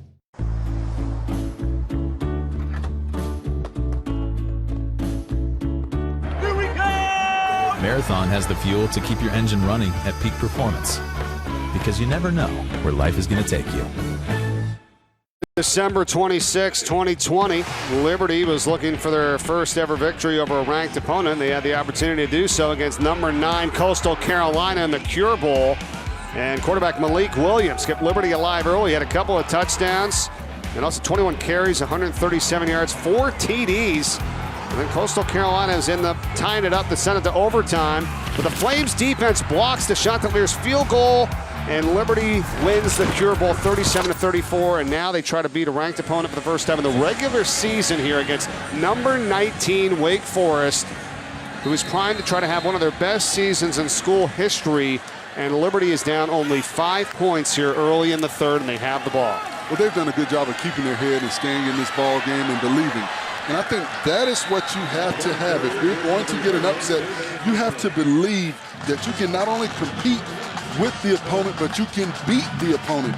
And you got that sense and that feel from this ball club all week long. Yep. Every conversation we had with the coaching staff, even when we went with the SID before kickoff, I told you he had an energy about him like, you know, we're coming in here to win this ball game. Mm-hmm. Certainly playing strong here now as Wake Forest has had 2 3-and-outs in the last 2 drives, and this catch is made by Caleb Snead. You know, and here's the thing to mention on the Wake Forest defense, right? I mean, they've been going after number 7 Gavin Holmes all day, and they've been pretty successful, right? And then you also got Kalen Carson, the other corner, number 1, and he came limping off the field on the last series, so he's not out there. And now they got to go down to Deshaun Jones, who's a redshirt freshman quarterback, number 10. You know, he's on the field right now, and he's down at the bottom of your screen, matched up on Snead. And there's no safety help at the top of the screen. And now they try to draw again, and Wake Forest a little bit more ready for it as the tackle's made by Garnes. But again, pretty good yardage there from Salter. Well, you see the quick twitch by Salter, the wiggle, the shake. That's what you want. Look at him right here. A quarterback right here is going to get tackled. But boom, boom. Step to the outside, fake out the defender, make him break his ankles, and get a positive 3 yards from where he should have been down. So an additional 3 yards, that is the added dimension that you get from a Caden Salter and his ability to run the football. They were really stymied early with the rushing yards. Now they're over 100 total for the game. And Day Hunter, he has space. He goes up the middle. Hunter gets away from the defender. Touchdown, Liberty. They've got the lead, 44 yards.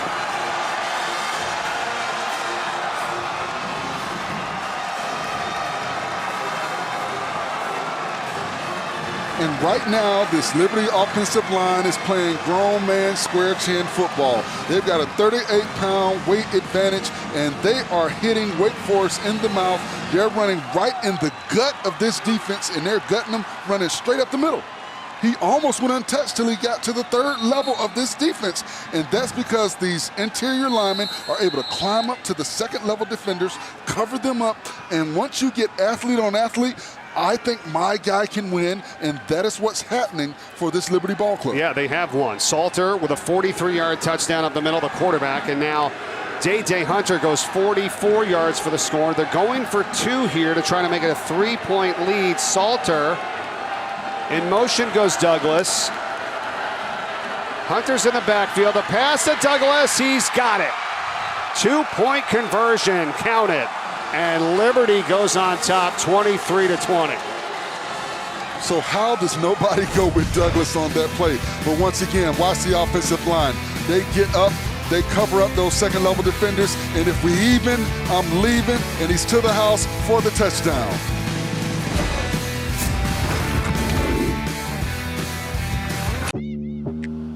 A Cadillac is more than a statement. It's a celebration of self-expression and a declaration of your independence. So choose to be bold and choose to be exactly who you are. Get 2.99% APR for 60 months plus $500 purchase allowance on the 2022 Cadillac XT4, XT5, and XT6. Visit your local Cadillac dealer today. I'm Janine T. Girls, we already know who you are. Get to it. People think school starts when the kids get here, but it starts at development week. It's the calm before the storm. It's very zen, actually. The Flames are now heating up as Caden Salter on the left at a 43-yard touchdown run, the quarterback. Day Hunter on the right, a 44-yard touchdown run, and they are just killing it here. The last 3 drives, field goal, touchdown, touchdown. If they had like one burner going on that 6-burner gas grill in the first half, they got all 6 up now and running here in this second half. They've got the lead by 3, Forrest. Well, they're not intimidated by this Wake Forest Ball Club, and they feel like they can beat them, running straight at them. No frills, no trick plays. They're going right at them. And what about tonight? Number 5 Clemson in action right after us here on the ACC Network.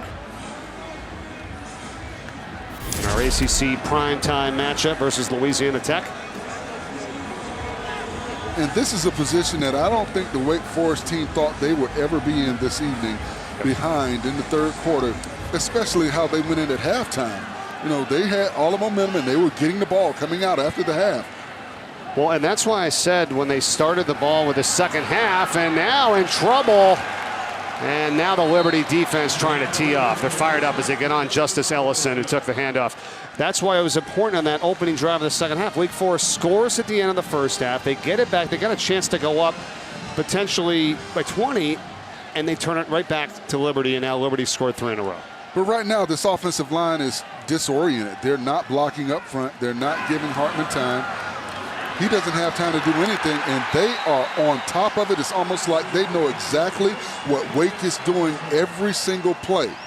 You just saw the yards this quarter. The disparity is unreal, and this one is a loss on the catch. And what about Mike Smith Jr.? In and on Ellison that time, and they get 3rd down and 15.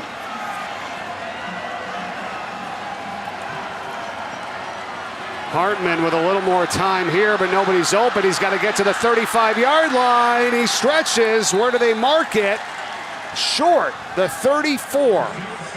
And you see Hartman reaching, trying to get that ball past the sticks. But once again, he has nowhere to go with the football. They rush 5. They keep 6 back in coverage. He has nowhere to go with the football. Now, I think this is a dangerous play because they have not stopped this Liberty offense in the second half. No. This is risky, no doubt. From the 34, it is 4th down for Wake Forest. Going for it, Hartman, and the pass is batted down. Darrell Johnson. And the offensive line, once again, have let their quarterback down. They're getting pressure by the front 3, the interior. The guards and the center have to be stout at the point of attack. They've got to pick it up, put it down, and punch, and give him somewhere to step up into the pocket and step into his throws as the tackles have to keep the width. Now look, he's getting pressure coming right towards him. Boom, boom, there's nowhere for him to go, and when he tries to throw the football, all they've got to do is get their hands up, and we've seen that throughout this afternoon. We have. Offensive line coaches teach offensive linemen when a defender puts his hands up to take a 2-hand gut punch and make them bring those hands down. You do it once, they won't stick their hands back up there, but we haven't seen it, and you see the result. It's a great point for us. They have not done it because there have been a lot of batted balls, and now Salter looks for Douglas, and just over his outstretched arms, almost. Deshaun Jones is in on coverage. Number 10, we talked about it, the redshirt freshman in for the injured Kalen Carson. And they are getting what they want on the outside man coverage. He just put a little bit too much on that football. I mean, that's going to be talked about to go for it on your own 34-yard line. Like you said, when the defense of Liberty has been stopping you, you've had 3 and outs. It seemed like a desperation call. It's a panic play. Yeah, it's a panic play. And what you're telling your team is you don't believe in that. And here's the thing, as the handoff goes to Hunter, it's going to be 3rd and long for Liberty. The Wake Forest defense, now prior to this quarter anyway, has played really, really well. So you're saying, I don't trust my defense now. Hey, you had to punt them, you could have backed them up. I mean, that's the sense I got, no? Well, when you look at both scores that Liberty's had the last 2 touchdowns. They've been running plays up the gut of that defense.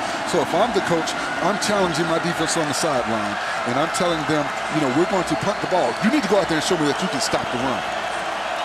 Liberty is 1 for 9 on 3rd down. If you can believe that, with a 3-point lead here midway through the 3rd. Douglas in motion. Salter steps up in the pocket. Cannot get away, and that was Deion Bergen Jr. 95 that made the play for Wake Forest to stop what could have been another monster run up the middle. And if Bergen Jr. doesn't get off that block and slow down Salter, he has nothing but yardage in front of him. Watch on this play. He doesn't see what he likes, and he's getting up the field. If Bergen Jr. doesn't get off that block right there, there's nobody else in front of him for at least 20 yards. You're right. He just got on Salter that time, and now we're going to have a 53-yard field goal attempt for Nick Brown. He's got the leg for it. The kick is no good. And I almost go for it if I'm Liberty as opposed to trying to field goal kick on that play. You've got a 3-point lead. Your defense seems to be doing a really good job. And, if you miss, you give them basically the same field position if you don't convert the 4th down. But to put that type of pressure on your kicker, I mean, that's the second 50-yard attempt we've had this afternoon. Exactly. I mean, here's the thing. Coming in, if you knew you had a guy, and this is no knock on Nick Brown, but we were told coming in that they weren't too confident really with him, that this was going to be a test game for him, that if he didn't really do well, you never know, he might go with a backup. He was 2 for 2 coming in. He's missed a couple of mid-30-yard range field goals. Why are you trying 53 and 54-yarders today?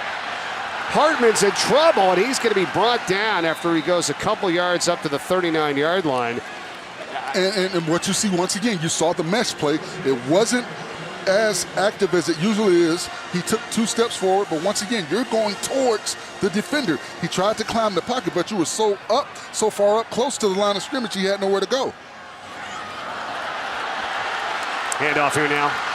And this is Quentin Cooley, and he has a 1st down into Liberty territory. Haven't seen him yet today. First opportunity for the sophomore to Bailey, North Carolina. There was a flag down as well. Back inside the 40. And Hartman's body language isn't good. It looks like it may be a holding penalty. Holding, offense, number 55.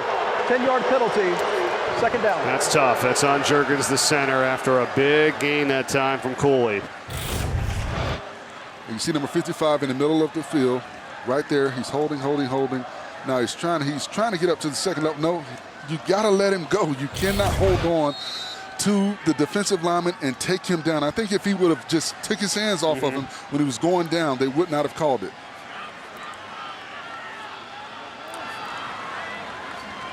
So instead, it's now second down and 16. More flags come in. And again, false start indication. Offense, number 55. 5-yard penalty, second down.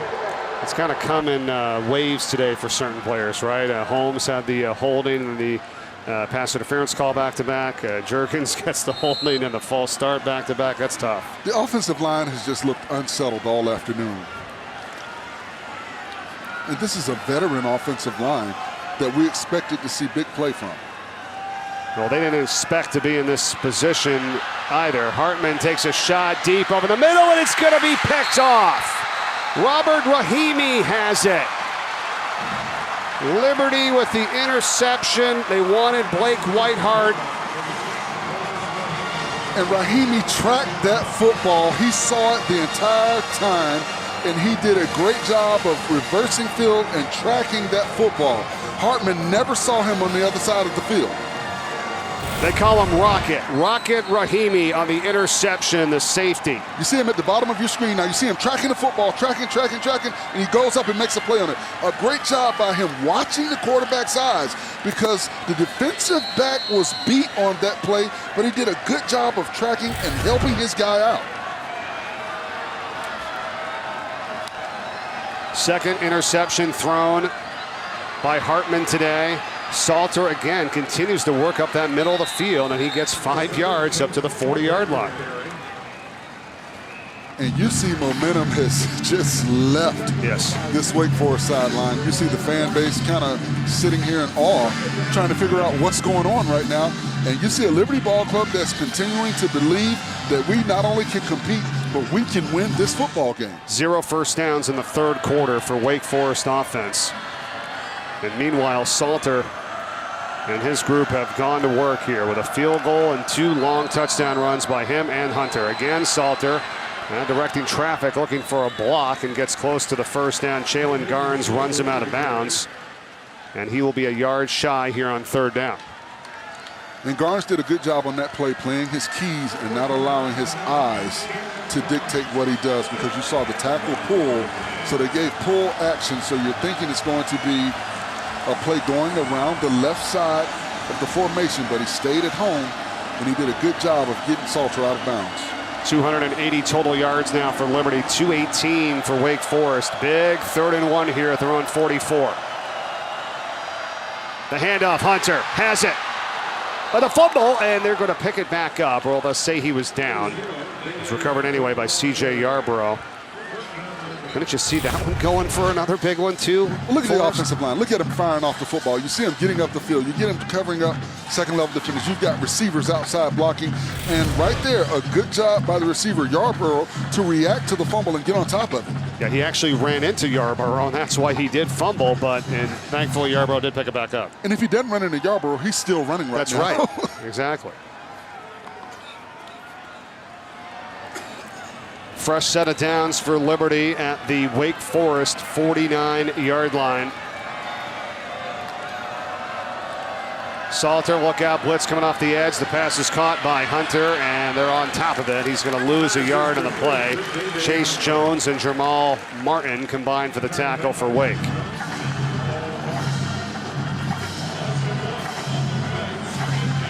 The cast on the right hand there for Martin.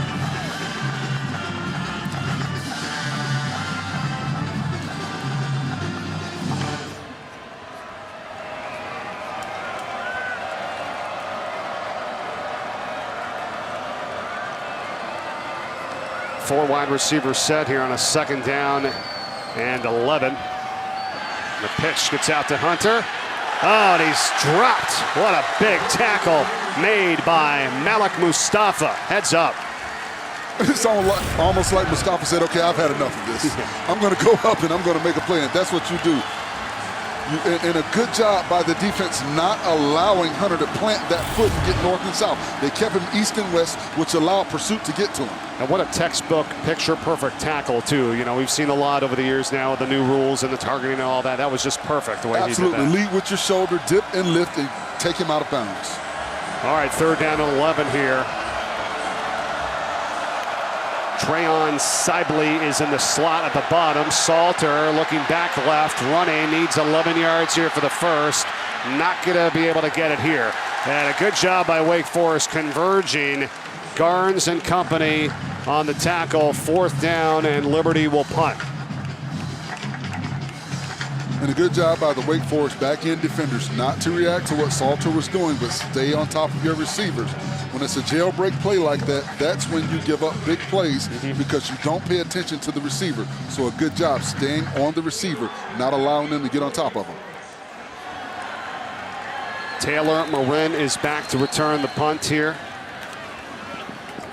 Fair catch. Has it at the 12-yard line.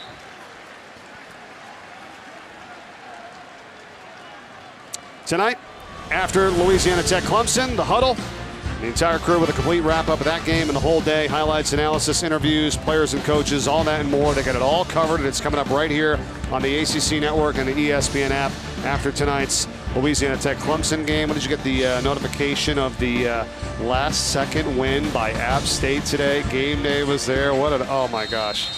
The emotion in Boone right now. I mean, I know they are having a ball right now in Boone, North Carolina. Hartman. And the throw, the catch is made, a short pickup made by Marin. Now Hartman is now 5 of 9, but for just 13 yards here in the 3rd quarter. And you know what was interesting? When we talked to Coach Clausen, he said, for us, you know, we can't just show up and expect to win, even though we're playing well. But it seems like that is what's happened this afternoon. This catch is made on the sideline. Hauling it in is Jamal Banks, shy of the first. You see to the outside, the receiver does a good job of pressing the defensive back and coming back to the football. You've got to help your quarterback. 3rd and a yard with this 3rd quarter winding down, coming up on a minute to play. They're at their own 20.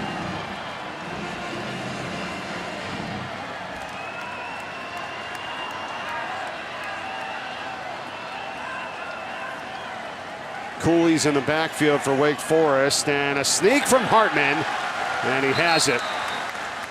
Tom Brady style, picking up 4 yards there on that one. Great play call. You see Hartman kind of looking around like he's making play, you know, making an adjustment with the formation, and you catch the defense off guard. Offensive lineman is injured on the play, and that is Sean McGinn. And as an offensive lineman, one of the things that you fear the most is being rolled up on from the backside. Sean McGinn, preseason 2nd team All-ACC selection. 35th start here today, and his 37th career game. Has been a staple of the left guard spots. Also played a couple at center as well. You talked about how great that whole line has been, and you know, here's the schedule coming up for Wake Forest, right? I mean, they've got Clemson right here at home next week. Have it for you on ABC. I mean, I don't know. I know you've said it a few times looking ahead. I don't know. I think Liberty is just really, they're a tough out. I mean, they're a tough out here today, the way they've come on and changed their mojo in the second half. Well, what Liberty has shown is there are some things that Wake Forest needs to fix in the middle of that defense, the middle interior of that defensive line, and those linebackers, they've got to do a better job of flowing downhill when they're getting attacked in the middle of that offensive line and defensive line.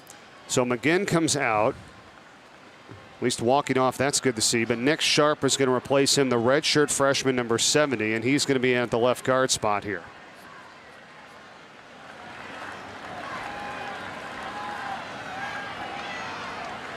You got a first down after the Hartman sneak, and we're under a minute to go here in the 3rd.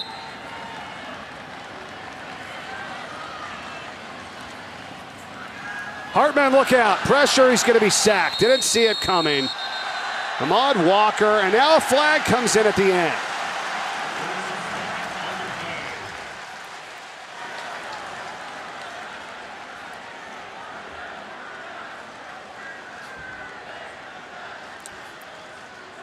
There's been a lot of flags here today. Here's Adam Savoie. After the play, personal foul, unnecessary roughness, defense, 15-yard penalty, automatic first down. That's tough, right? Forrest, you get the sack, and then you do that? Well, you've got to keep your composure. You made a big play. You're putting the pressure on the Wake Ball Club. Why would you do that? There's no reason for that, Walker. Yep. You're hurting your ball club right there. Turn around and walk away. You made the play, now move on to the next play. Now, Hugh Freeze, I'm sure, is asking the officials, say, well, he wasn't down. That's his argument there, that he had to do that to kind of get him to the ground, but I think the play was obviously blown dead on the sack first, and then he threw him down as A.T. Perry makes his catch. And I get it. It's football. You've got to make sure the player's down, because we've seen offensive players that look like they were down, put their hand down, spin out of it, and make a big play. So I get it, but at the same time, you've got to be weary when you hear the whistle stop. Well, especially when it's the quarterback, that's for sure. Here's Cooley on the carry, gets up close to midfield. He's got a first down run. Mike Smith Jr. makes the tackle for Liberty. Cooley got up a little gimpy.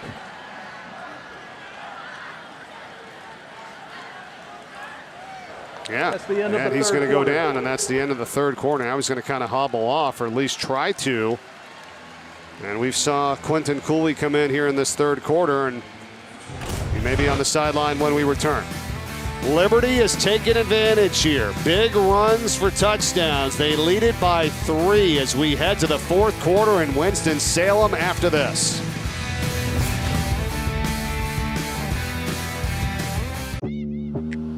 A Cadillac is more than a statement. It's a celebration of self-expression and a declaration of your independence. So choose to be bold and choose to be exactly who you are. Get 2.99% APR for 60 months plus $500 purchase allowance on the 2022 Cadillac XT4, XT5, and XT6. Visit your local Cadillac dealer today.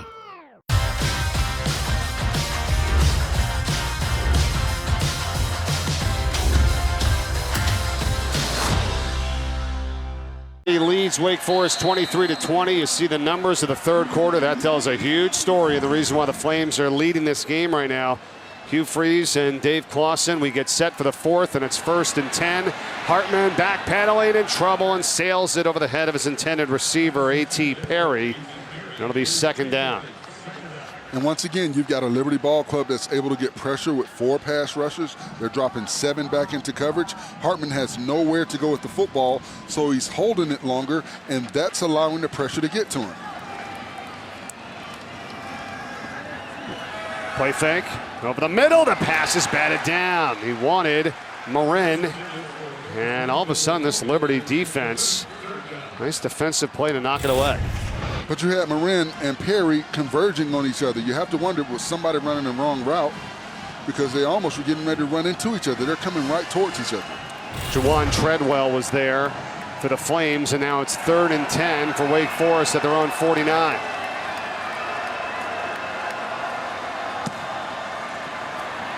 Hartman stands tall, catch is made, and inside of the 45-yard line, but still shy of the first down is Perry as Rahimi makes the tackle.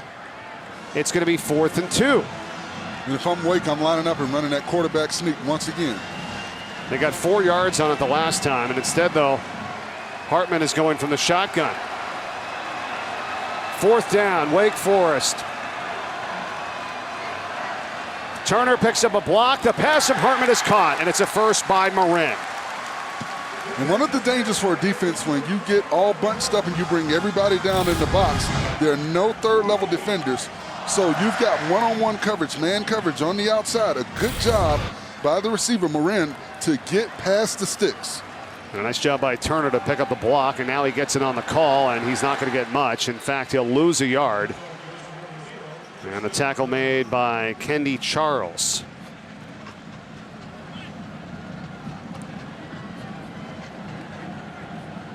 I know we've both been surprised here, at least as of late, on how much of a struggle it seems to be for this Wake Forest offense to move the ball down the field. And now Hartman is going to take a shot. The receiver stopped, and the pass is intercepted. There is a flag down, picked off for the time being by Kobe Singleton. Let's see what the call is. Defense, number 6, 10-yard penalty, and an automatic first down. Rahimi called for it, negating what would have been the 3rd interception today by this Liberty defense. And what's interesting is the receiver. Why do you stop? You've got to continue the route. It was not there. It was in the middle of the field on Rahimi. And that's why the receiver has to continue the route. You can't stop on the play. Hartman. Outside catch made by Banks. He's got it. First down to the 18-yard line. They're in the red zone.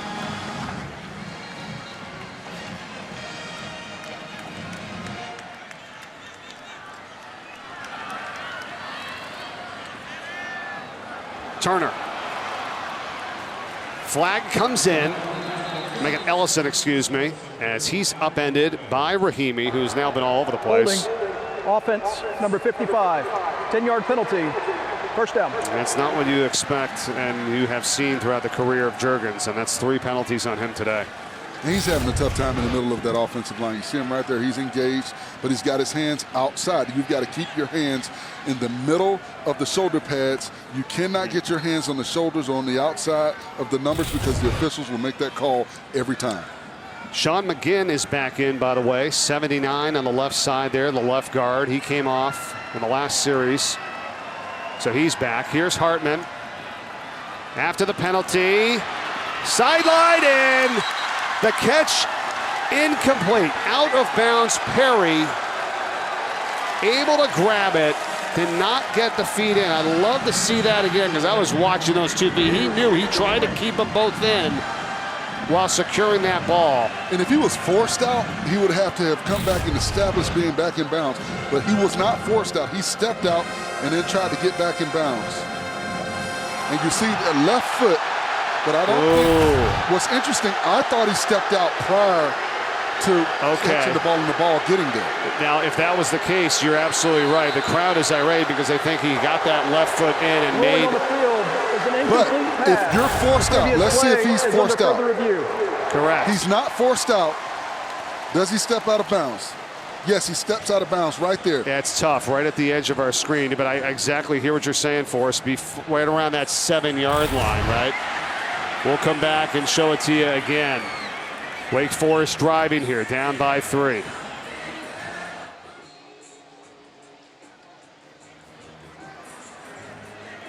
It is the best feeling in the world to communicate with someone in another language. Bonjour, monsieur. Bonjour. Comment allez-vous? Super bien, merci. My name is Peter Shields, and I've been using Duolingo for 4 years. 15 minutes on Duolingo will give you more than 15 minutes on social media. It's positive reinforcement, and it's at your pace. Grâce à Duolingo, j'ai la confiance parler et écouter en français. Download Duolingo. It's a fun way to start learning a language. Did you know you can save with GoodRx, even if you have insurance? You know, I thought my prescription was covered until it wasn't, but GoodRx helps with that. I work for myself, so I buy my own insurance. And I still check GoodRx. I'm on Medicare. I check GoodRx because it can beat my copay. Who wouldn't like that? Even if you have insurance, GoodRx can help you save. Okay, we'll see you next time. Another good reason to check GoodRx. Incomplete pass, and you were right, Forrest, as the player stepped out of bounds and then came back in. And I think the crowd, once they recognized that he stepped out prior, because had he not stepped out, he did get that left foot in, but he stepped out of bounds prior to making that catch. Now, if he would have been forced out by the defender, all he would have had to have done is establish being back in bounds, and he could have caught that football. But when you step out without being forced out, you cannot be the first offensive player to touch the football. So after that incomplete pass to Perry, it is now 3rd and 20. We have yet to see Donovan Green back in, number 11. He may be banged up. He was a big factor early for this Wake Forest offense, number 11. He's not out there right now. Marin is in the slot to the bottom of your screen, 3rd and 20. They are in field goal range. We'll love to have some more here. And the pass deflected, and it's incomplete. Almost picked by Treadwell, who was at the end of that play. And I thought on the third down they tried to get too much. You don't have to get it all at once. You know, get the ball to your playmakers in space and allow them to be special. But once again, Hartman has to try and find a receiver. He puts a little bit too much on the football, and a great opportunity for Treadwell to make a big play on the back end of the defense. He just could not squeeze that football. Matthew Dennis with a 46-yard attempt to try to tie this game.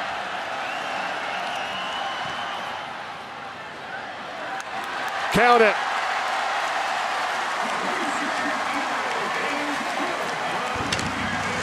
$23 all here from Winston-Salem. We've got a great one with 12:39 remaining. Stay tuned.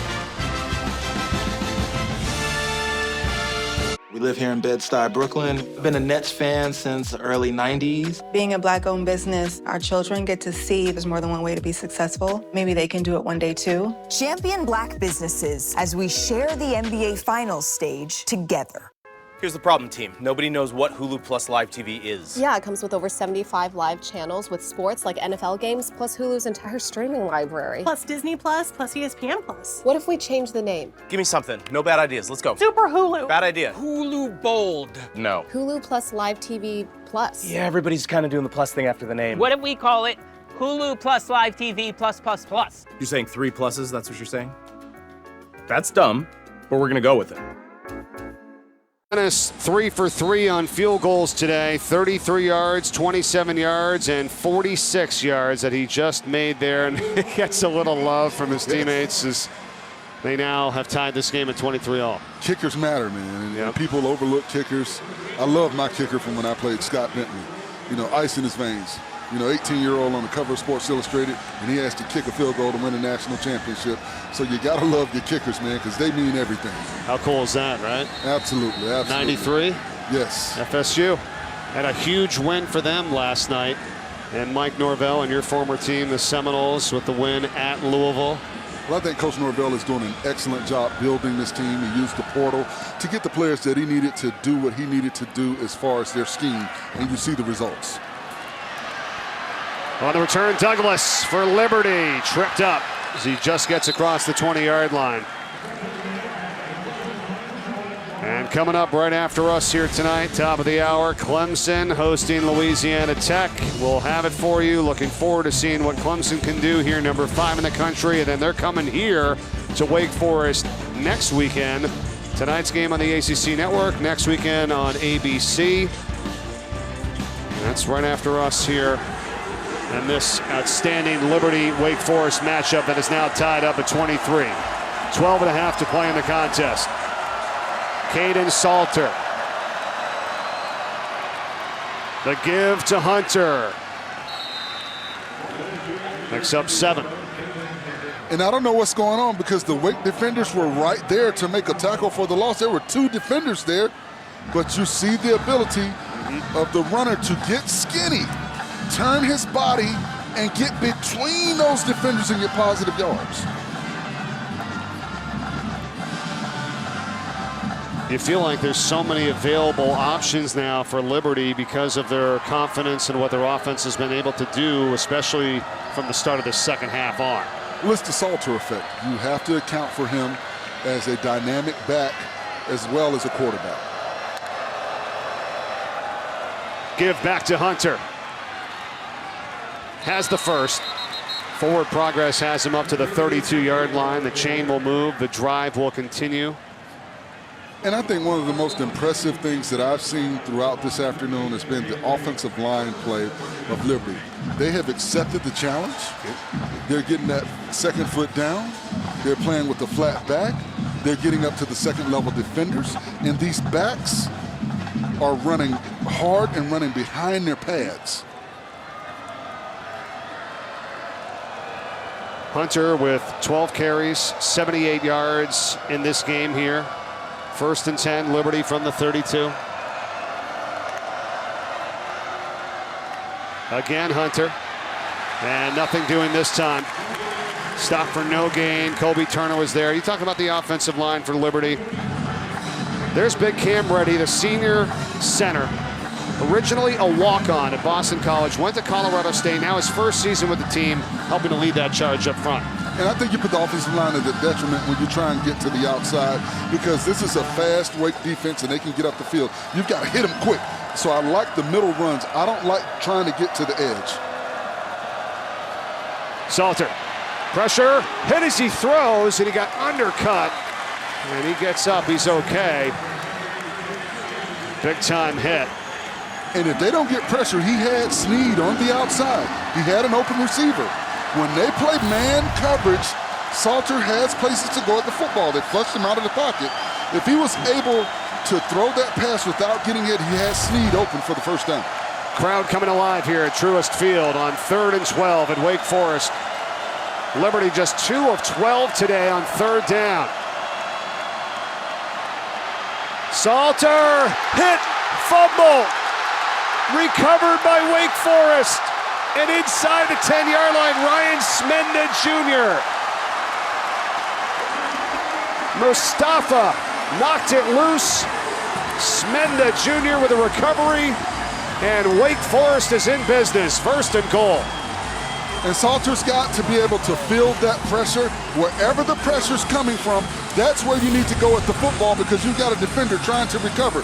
He's got to feel the pressure right there by Bethrod. If you feel that pressure, that's where you go with the football, because you've got a safety coming up to try and cover up that part of the field that Bethrod left. But he doesn't, and then he does not protect the football. You've got to protect the football because you're running towards the other defenders. You talked about Mustafa today, number 3, really getting after it. A flash out there on defense. That's his 2nd forced fumble of the season. Recovery by Smenda Jr., who's back in the lineup. He missed a game earlier with an injury, and now it's 1st and goal. Donovan Green is back in, top of the screen for Wake Forest. A chance to regain the lead. Hartman hands off to Turner, and he's going to be shut down for no gain.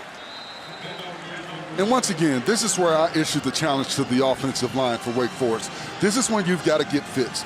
This is when you've got to play with a flat back. This is when you've got to get the 2nd foot down.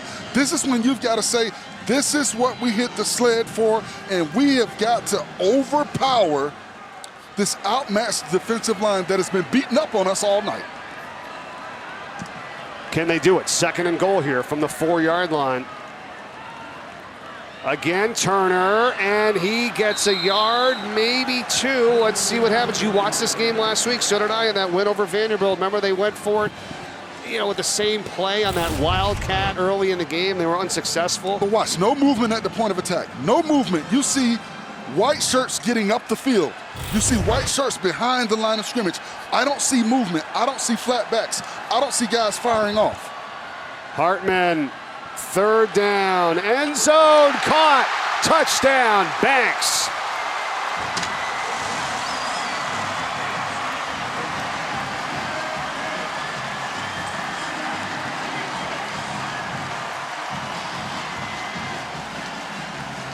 Jamal Banks on the 3-yard touchdown from Sam Hartman. Wake Forest back in front.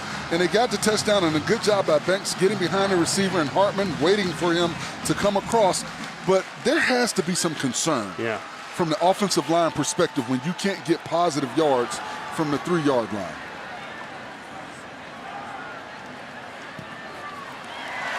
Extra point from Dennis is good. 30-23, Wake Forest now in front with 9:14 left.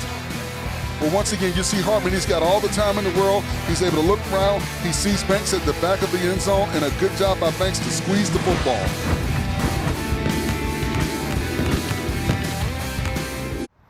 How about sushi? I just had sushi for lunch yesterday.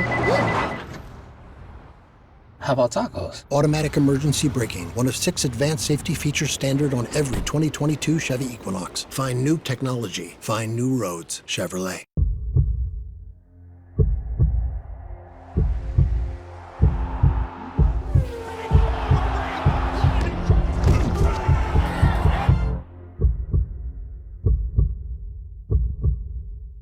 Sam Hartman to Jamal Banks for the touchdown from 3 yards out after the turnover was forced by the defense, and the Demon Deacons capitalized. 9:14 remaining. Well, right now, if you're Liberty, you're still in this ball game. You've got to get back to what you were doing, and I think running the ball in the gut of this defense and challenging that defense to stop the run is what we need to see from this ball club. Short kick. Liberty's going to start just before their own 25-yard line as we check in with Maryland. Jamal Banks' teammates were eager to celebrate his touchdown with him as he made his way down the Wake Forest sideline. As soon as he sat down, he the only one in the wide receiver group with his helmet still on. They congratulate him, and he loudly says, "It's not done. We're still going." He understands where Wake is right now, walked over to Sam Hartman, dapped him up, and Sam said, "Good job. We need another."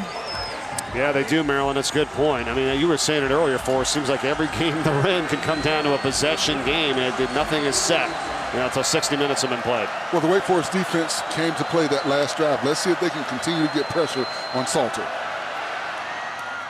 Salter gets it out, and the catch is made. He's got Caleb Snead down the sideline. First down. Finally run out, but not before he gets across the 45-yard line. A big gain for the big target, the 6'3", 205-pounder out of Lynchburg. And you got to make that tackle on the outside. You cannot allow him to turn up the field. Isaiah Wingfield tried to go for the big play. No, stalk him, slow down, break down, make the tackle. If you don't, force him back to where pursuit is coming from. Don't give him the outside. And that was a 24-yard pickup in the first as Douglas goes in motion and they swing it out to him, and they got wide receivers out blocking, and Douglas slips. He's going to be blown down as the ball came out, but it is a pretty good gain to the Wake Forest 48-yard line. And you want to get that guy out in space, don't you? And look at the block on the outside by the receiver. You've got to take advantage when you've got an opportunity like that, when the receiver gives you an edge to get around the corner and be athletic and be a playmaker in the open field. That's all you can ask from your teammate, is to give you the opportunity to be special and one-on-one with the defender. Second down and 5, and it is Hunter, and he's going to be just shy of the first. 39-yard line, got to get to the 38. Caleb Snead, one of the top receivers here. He's now over 2,500 receiving yards for his career after that catch a few plays ago. 25 touchdowns, his 4th active in FBS. He goes out, though, right now in this set, and it's 3rd and a yard for Liberty from the 44, excuse me. And look at how close the safeties are to the second-level defenders.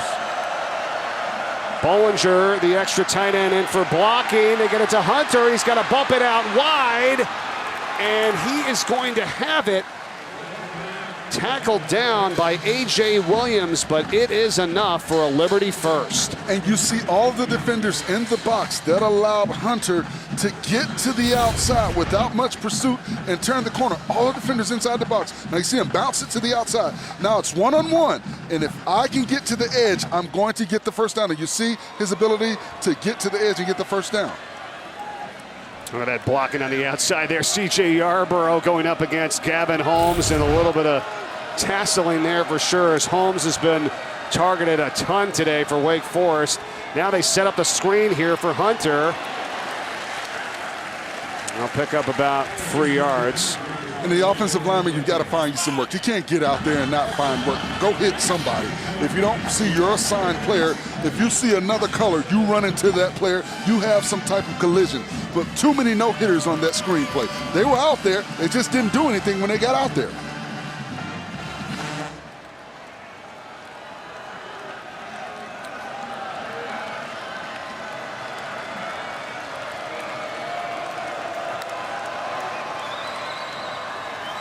Salter to the outside, incomplete. Looking for Noah Frith.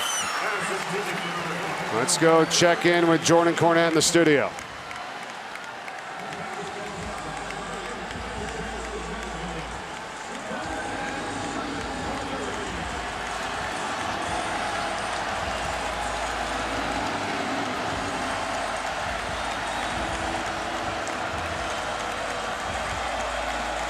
All right, thanks very much. We got a good one here. 6:06 remaining, and as you said, we'll get to Clemson right after this one is complete. Here we go. And Wingfield got away with one on that play because he never turned around and located the football. He went through the receiver, but the officials let it go. 5 wide receivers here. 3rd down for Liberty. Salter flushed out of the pocket, directs traffic, and the pass is low and incomplete. And I think at this point, Mike, you've got to go for it. You're in Wake Forest territory. You've been able to move the ball effectively. I thought they tried to get too much on that play. Throw it short. Give it to your athletes in space. Gotta go. We haven't seen Day Hunter get the ball on this drive, and he's been very effective running and catching the ball out of the backfield. They were looking for Sibley. It would be a 56-yard attempt, so you're not going to do that. 4th and 7 here from the 39 of Wake Forest. Again, same setup, 5 wide, empty backfield. Salter, pressure comes in. Trying to get away from Chase Jones. He does. Throws on the run. Wide open. A catch is made by Douglas. He's got the touchdown. Get out of here. And it's the Caden Salter effect, his ability to keep the play alive.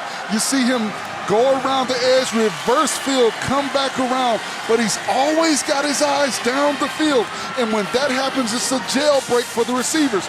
There's no more route running at that point. There's finding an open space, making yourself a target for your quarterback so he has somewhere to go at the football. The defenders have to stay on the receivers, and they did not on that play. 39-yard touchdown from Salter to Demario Douglas. And we are tied once again, 30 all here in the 4th. What a game from Winston-Salem. We've got 5:50 remaining. Stay right where you are. Back after this. Douglas on the touchdown catch. My mom's getting old. I want to get old, so I can get in writing who inherits the family business and who doesn't. Old National, where relationships and results matter. Get old. You're never too old to get old. What a game tonight. Tied at 30 here with Liberty and Wake Forest. Both teams 2-0. Hartman on the left and Salter on the right. The quarterbacks we just saw, though, Mitch Griffiths warming up. Number 12, the backup quarterback for Wake Forest. Wondering what that's all about. So we'll see as the Demon Deacons are going to get this on the kick after the 39-yard touchdown reception from Douglas in Liberty's last sequence, and here's what happened. Well, it all starts with the legs of Caden Salter. You see him able to get around to the outside, and then he reverses field because he's got pressure in his face. But then the defender falls down, Wingfield, and Douglas makes himself a big target. But Wingfield, trying to recover, overruns the potential tackle, and Douglas is able to get to the end zone. Now watch Wingfield. He gets up. Now he's trying to get there, but he overruns the tackle, and Douglas is able to turn up and get the touchdown. But that's all because of Caden Salter and his ability to avoid the rush and keep his eyes downfield and find his favorite receiver wide open. Absolutely, Forrest. Good point on all of that. As Hartman is out there, everything's all right as he hands off to Ellison, and he gets up close to the 30-yard line. It's a gain of 5. Clock is under 6 minutes to go, tied at 30. And you almost feel like, Mike, whoever has the ball last is going to win this football game. Certainly feels that. We're challenging App State for the game of the day here today, aren't we? Absolutely, absolutely. 2nd down and 5, Wake Forest from their own 30.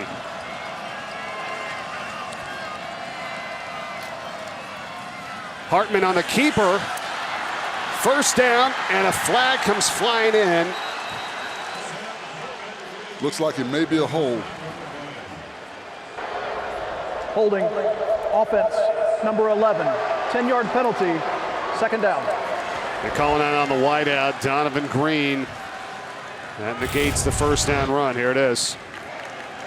And you see Green to the outside right here. You've got to let him go. Yep. You've got to keep your hands inside the breastplate of the defender, and you've got to roll your hips up and duck walk. You can't try and run and bend over. You've got to roll your hips into it. It's a good call. 2nd down. Hartman deep over the middle, looking for Williams. Into traffic. How did he grab that? Keyshawn Williams, look out. And number 16, Quentin Reese, the nickelback is right there. You've got to make a play on the football. You're the safety valve. You're coming over. You cannot allow him. You've got to get over there. He took a poor angle. You've got to take the correct angle to knock that ball down. What an incredible grab from Williams. That's a 41-yard pickup to the Liberty 35-yard line, and now the give to Ellison. And he's wrapped up right at the line of scrimmage. No gain, 4:35 in ticking. And you see what Ellison did? It's the same thing that Coach Clausen talked about going into the half. When they hand the ball off to their backs, they're doing too much dancing in the backfield. It's called tipping. That's what we call it on football terms. You tipping. Hit the hole and go. Don't sit back there and tip. They're coming up the field. Especially not right now with just over 4 minutes left in the game and a tie game. Hartman looking right now back to the left. He's got Williams again, wide open, inside the 20, 15, cuts it back, and still at his feet, finally down at the 2-yard line, and saving the touchdown was Quentin Reese. 1st and goal coming up. And you gotta love the fact that Williams did not step out of bounds. He's trying to get to the end zone. A good job by Hartman going through his progressions. He finds his receiver wide open, and Williams does the rest. You see him right here, step and cut to the inside, and he's dragging defenders, trying to get to the end zone. That is what you're looking for from your players on the outside when they get opportunities in the open field to make a play for you. 33 yards on the pickup. Ellison is in the backfield. It is 1st and goal from the 2-yard line.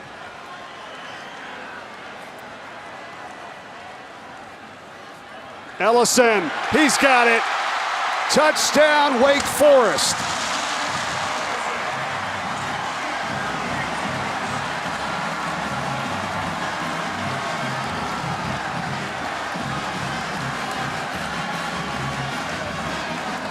And You've been waiting for that all day. Well, you know, that's what I expect. When you're down in the red zone and you've got a veteran offensive line like this Wake Forest offensive line, I need to see flatbacks and firing off the football. And we finally saw it on that play.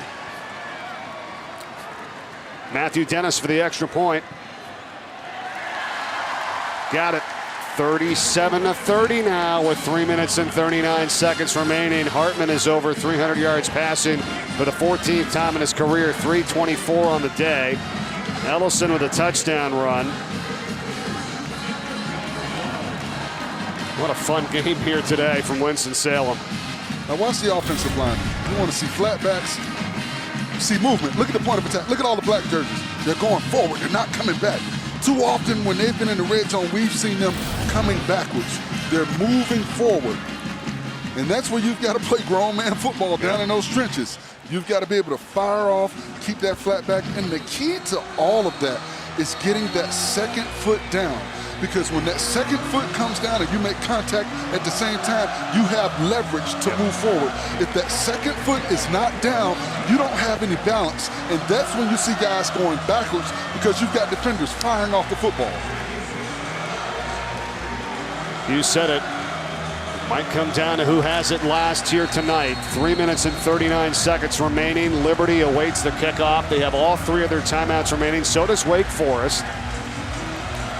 Deacons trying to go to 3-0 here before they host Clemson next Saturday on ABC. Another short kick. They don't want to put it in the hands of Douglas. And they'll take the up man getting it across the 30-yard line, albeit a good field position, but it limits what could be a bigger return if number 3 had it instead. Now, what you have to be concerned about if you're Liberty is there is a condensed playbook for Salter because they wanted to make sure he was comfortable with this offense and able to be special. Does that affect them negatively with only 3 minutes and 36 seconds left in the ballgame where they have to get a score to tie it to send it to overtime? Liberty from the 30-yard line here. Hunter goes in motion. Also Jerome Jackson, the tight end. Salter fakes it to Hunter on the rollout. Wide open again, Douglas. 1st and more across midfield to the Wake Forest 46. And once again, when you sprint Salter outside of the pocket, it allows for the receivers to go through their route, and it allows for them to make themselves a target. Salter's doing a good job of knowing where he wants to go with the football. Spotted at the 47, gain of 23. Just over 3 minutes remaining. Play action. Salter, pressure, has to get rid of it, and in his face was Ryan Smenda Jr., one of the captains, the senior linebacker. And one of the things that Liberty has an opportunity to do is gas the center of that defense, something that they did very effectively in the 3rd quarter. They've gotten away from the run game a little bit. I think they have the opportunity to gas that defense because they're worried now about him with the sprint out.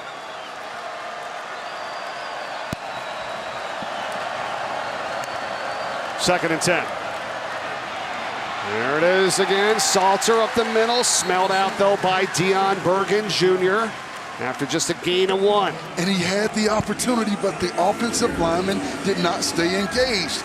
You've got to get those hands in that breastplate, and you've got to duck walk those defensive linemen. Just cover them up. Salter has the athletic ability to cut off of you, but you got to duck walk them out of there. And you got to credit Bergen on those 2 trip-up shoestring tackles that he's made on Salter, or it could have been bigger yardage. He's done that twice tonight. Absolutely. Another play fake here. Salter on the rollout, and a catch is made. Who else? Douglas, Demario Douglas. First down to the Wake Forest 25-yard line. And too often receivers from Liberty are catching the football and getting yards after the catch. You can see why now. People are talking about him with NFL talent as a sophomore. 22 on this pickup. He's got such great hips and quick twitch ability. Salter to the end zone. It is deflected and incomplete. He wanted Caleb Snead. And Jamal Martin was there. Well, he had Snead on the skinny post. There was no safety help on that play. He just should have put a little bit more air under the football to allow Snead to go up and high point it. Clock is stopped at 2 minutes and 16 seconds remaining. Each team has all 3 of their timeouts. And the ball is out to 24. 2nd and 10, Liberty. Javian Lofton is in now, the wide receiver spot, but the give goes to Hunter, and he's going to be wrapped up after a couple of yards by Rondell Bothroyd.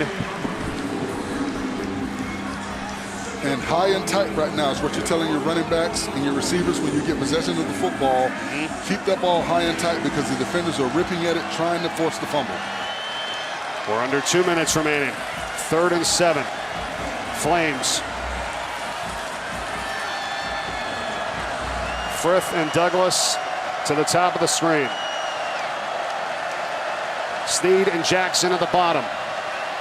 Hunter is in the backfield. Salter gets it to Hunter. Trying to make a move, trying to get by Ryan Smenda Jr. He cannot. He's going to be well shy of the first down. The marker's at the 14-yard line. He's tackled down at the 18, and it's 4th down. And Smenda Jr. held on for life, and that's all you can ask from your defender. Hold him. Wait for your teammates to get there. 30 seconds. And he's holding, coming down, doing everything that he can to prevent him from getting more positive yards. One of the best wrap-up tackles of the night. They needed that.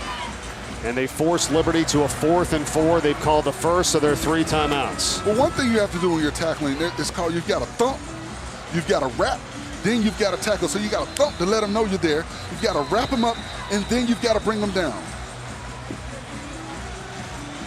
Liberty beat number 9 Coastal Carolina in the 2020 Cure Bowl. They're trying to beat their first-ranked opponent during the regular season here against number 19 Wake Forest.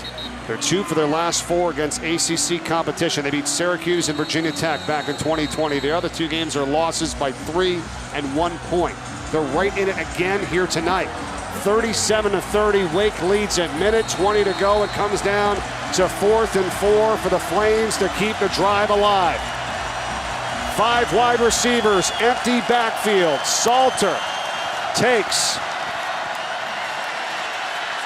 looking, throwing, end zone. The adjustment is made by the defender, and it is intercepted. Oh, it's caught. Touchdown, Douglas.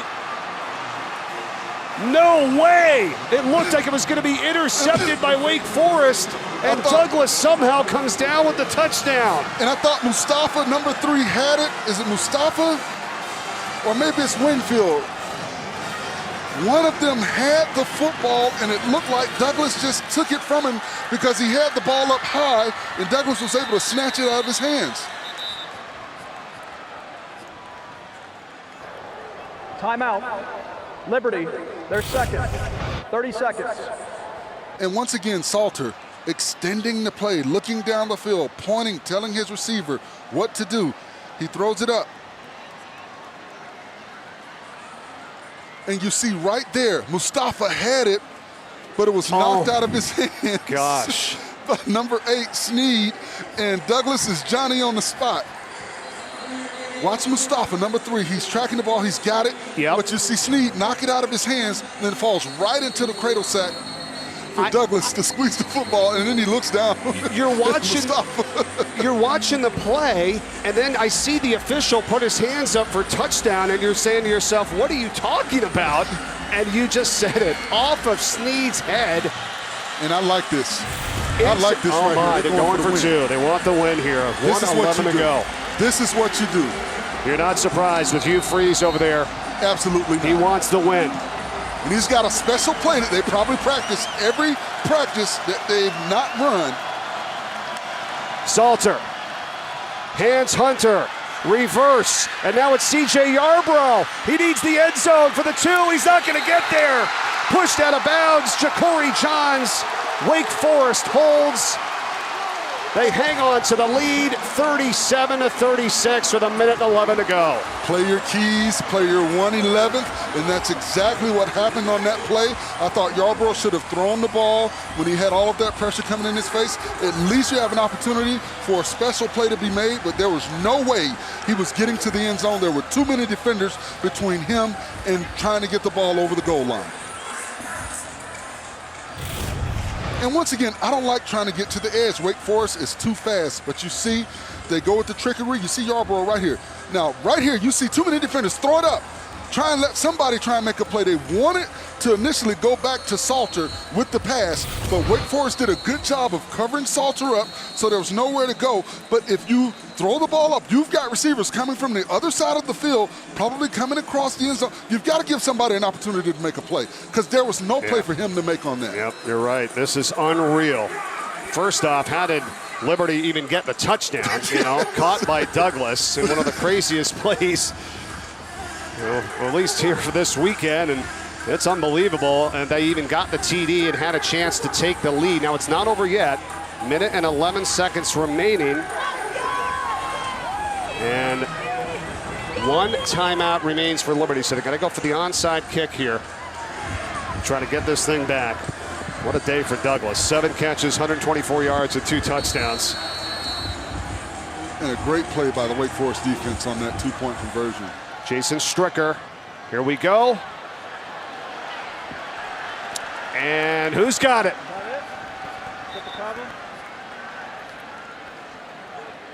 I don't think it went 10 yards. But it looks like a Wake player may have touched it. And there you go, if that happens. So let's see. If they touch it, that is Wake Forest ball. Yes.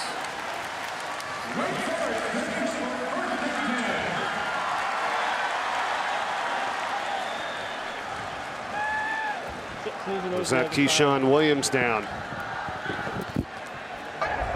Injury timeout. Yep.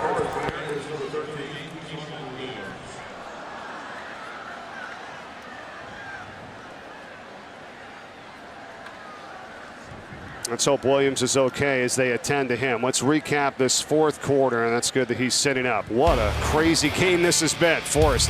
It's been everything that you can imagine. You see Hartman right here. He's able to find his receiver in the back of the end zone. They gave him the time that he needed for the receiver to come across the back of the formation. And then Caden Salter keeping the play alive with his feet, something he's done all afternoon. Finding his big play receiver, Douglas, down the field. He does the rest, turning to the inside to get the touchdown. And finally, the offensive line wakes up and opens up a hole for Wake Forest to run the ball in with Ellison. And then the most amazing touchdown probably of the day right there with Douglas with the tip ball. And then the 2-point conversion. They wanted to go back to Salter, but they covered it up, and Yarbrough tried to make an amazing play. He should have thrown it up, I think, to give someone an opportunity. Yeah, a little version of the Philly special there, trying to make it happen. I know you said you like the call. We all understand it. Hugh Freeze, he wants to go for the win. He's aggressive. Just didn't work out for him. Had it. Things would be completely different here as Liberty played inspired football here today. 30 seconds. Hartman and Wake Forest, they were doing what they had to do, just enough, you felt like, in that first half. Had a 20-8 advantage, but then Liberty in the third quarter, field goal, touchdown, took the lead. But you got to credit this Wake Forest team. They're in these close games, right, Forest? But they know how to get over the top and win it. They're going to go to 3-0. This could be one of the best seasons in their history. That's what they're all thinking here, and they needed to get this one tonight, and they did. Well, you saw discipline on that 2-point conversion attempt by Liberty. Everyone stayed at home. Everyone played their 111, and that's what you need to do if you're going to win big ball games. my hat off to Hugh Freeze and this Liberty Ball Club because they came not only to play a game, but to win a football game. And they're going to be a tough out for anybody that has to face them. Can you get there? Midfield? Agreed. Clock's going to wind down on this one. I thought that's what you were saying. I don't know. Hartman becomes the all-time leading passer in Wake Forest history here tonight as well. It was homecoming, a lot of people back in the area. Their first September sellout since 2006. It was a fun one to call, a fun one to watch. We hope you enjoyed it. Wake Forest 37 and Liberty 36. And then Hartman and this Wake Forest group can relax tonight. Watch Clemson, which we're going to get you to in just a few moments, because they'll have the Tigers right here at Truist Field next Saturday on ABC. That's going to do it for us, for our entire crew. Jerry Monzo and Stats, my buddy Dan Clark, our spotter, for Marilyn Payne, Forrest Connolly, Mike Corey. Thank you for watching. Let's go to Dave O'Brien, Tim Hasselbeck, Kelsey Riggs for Louisiana Tech Clemson. Enjoy that one. Have a great night, everyone.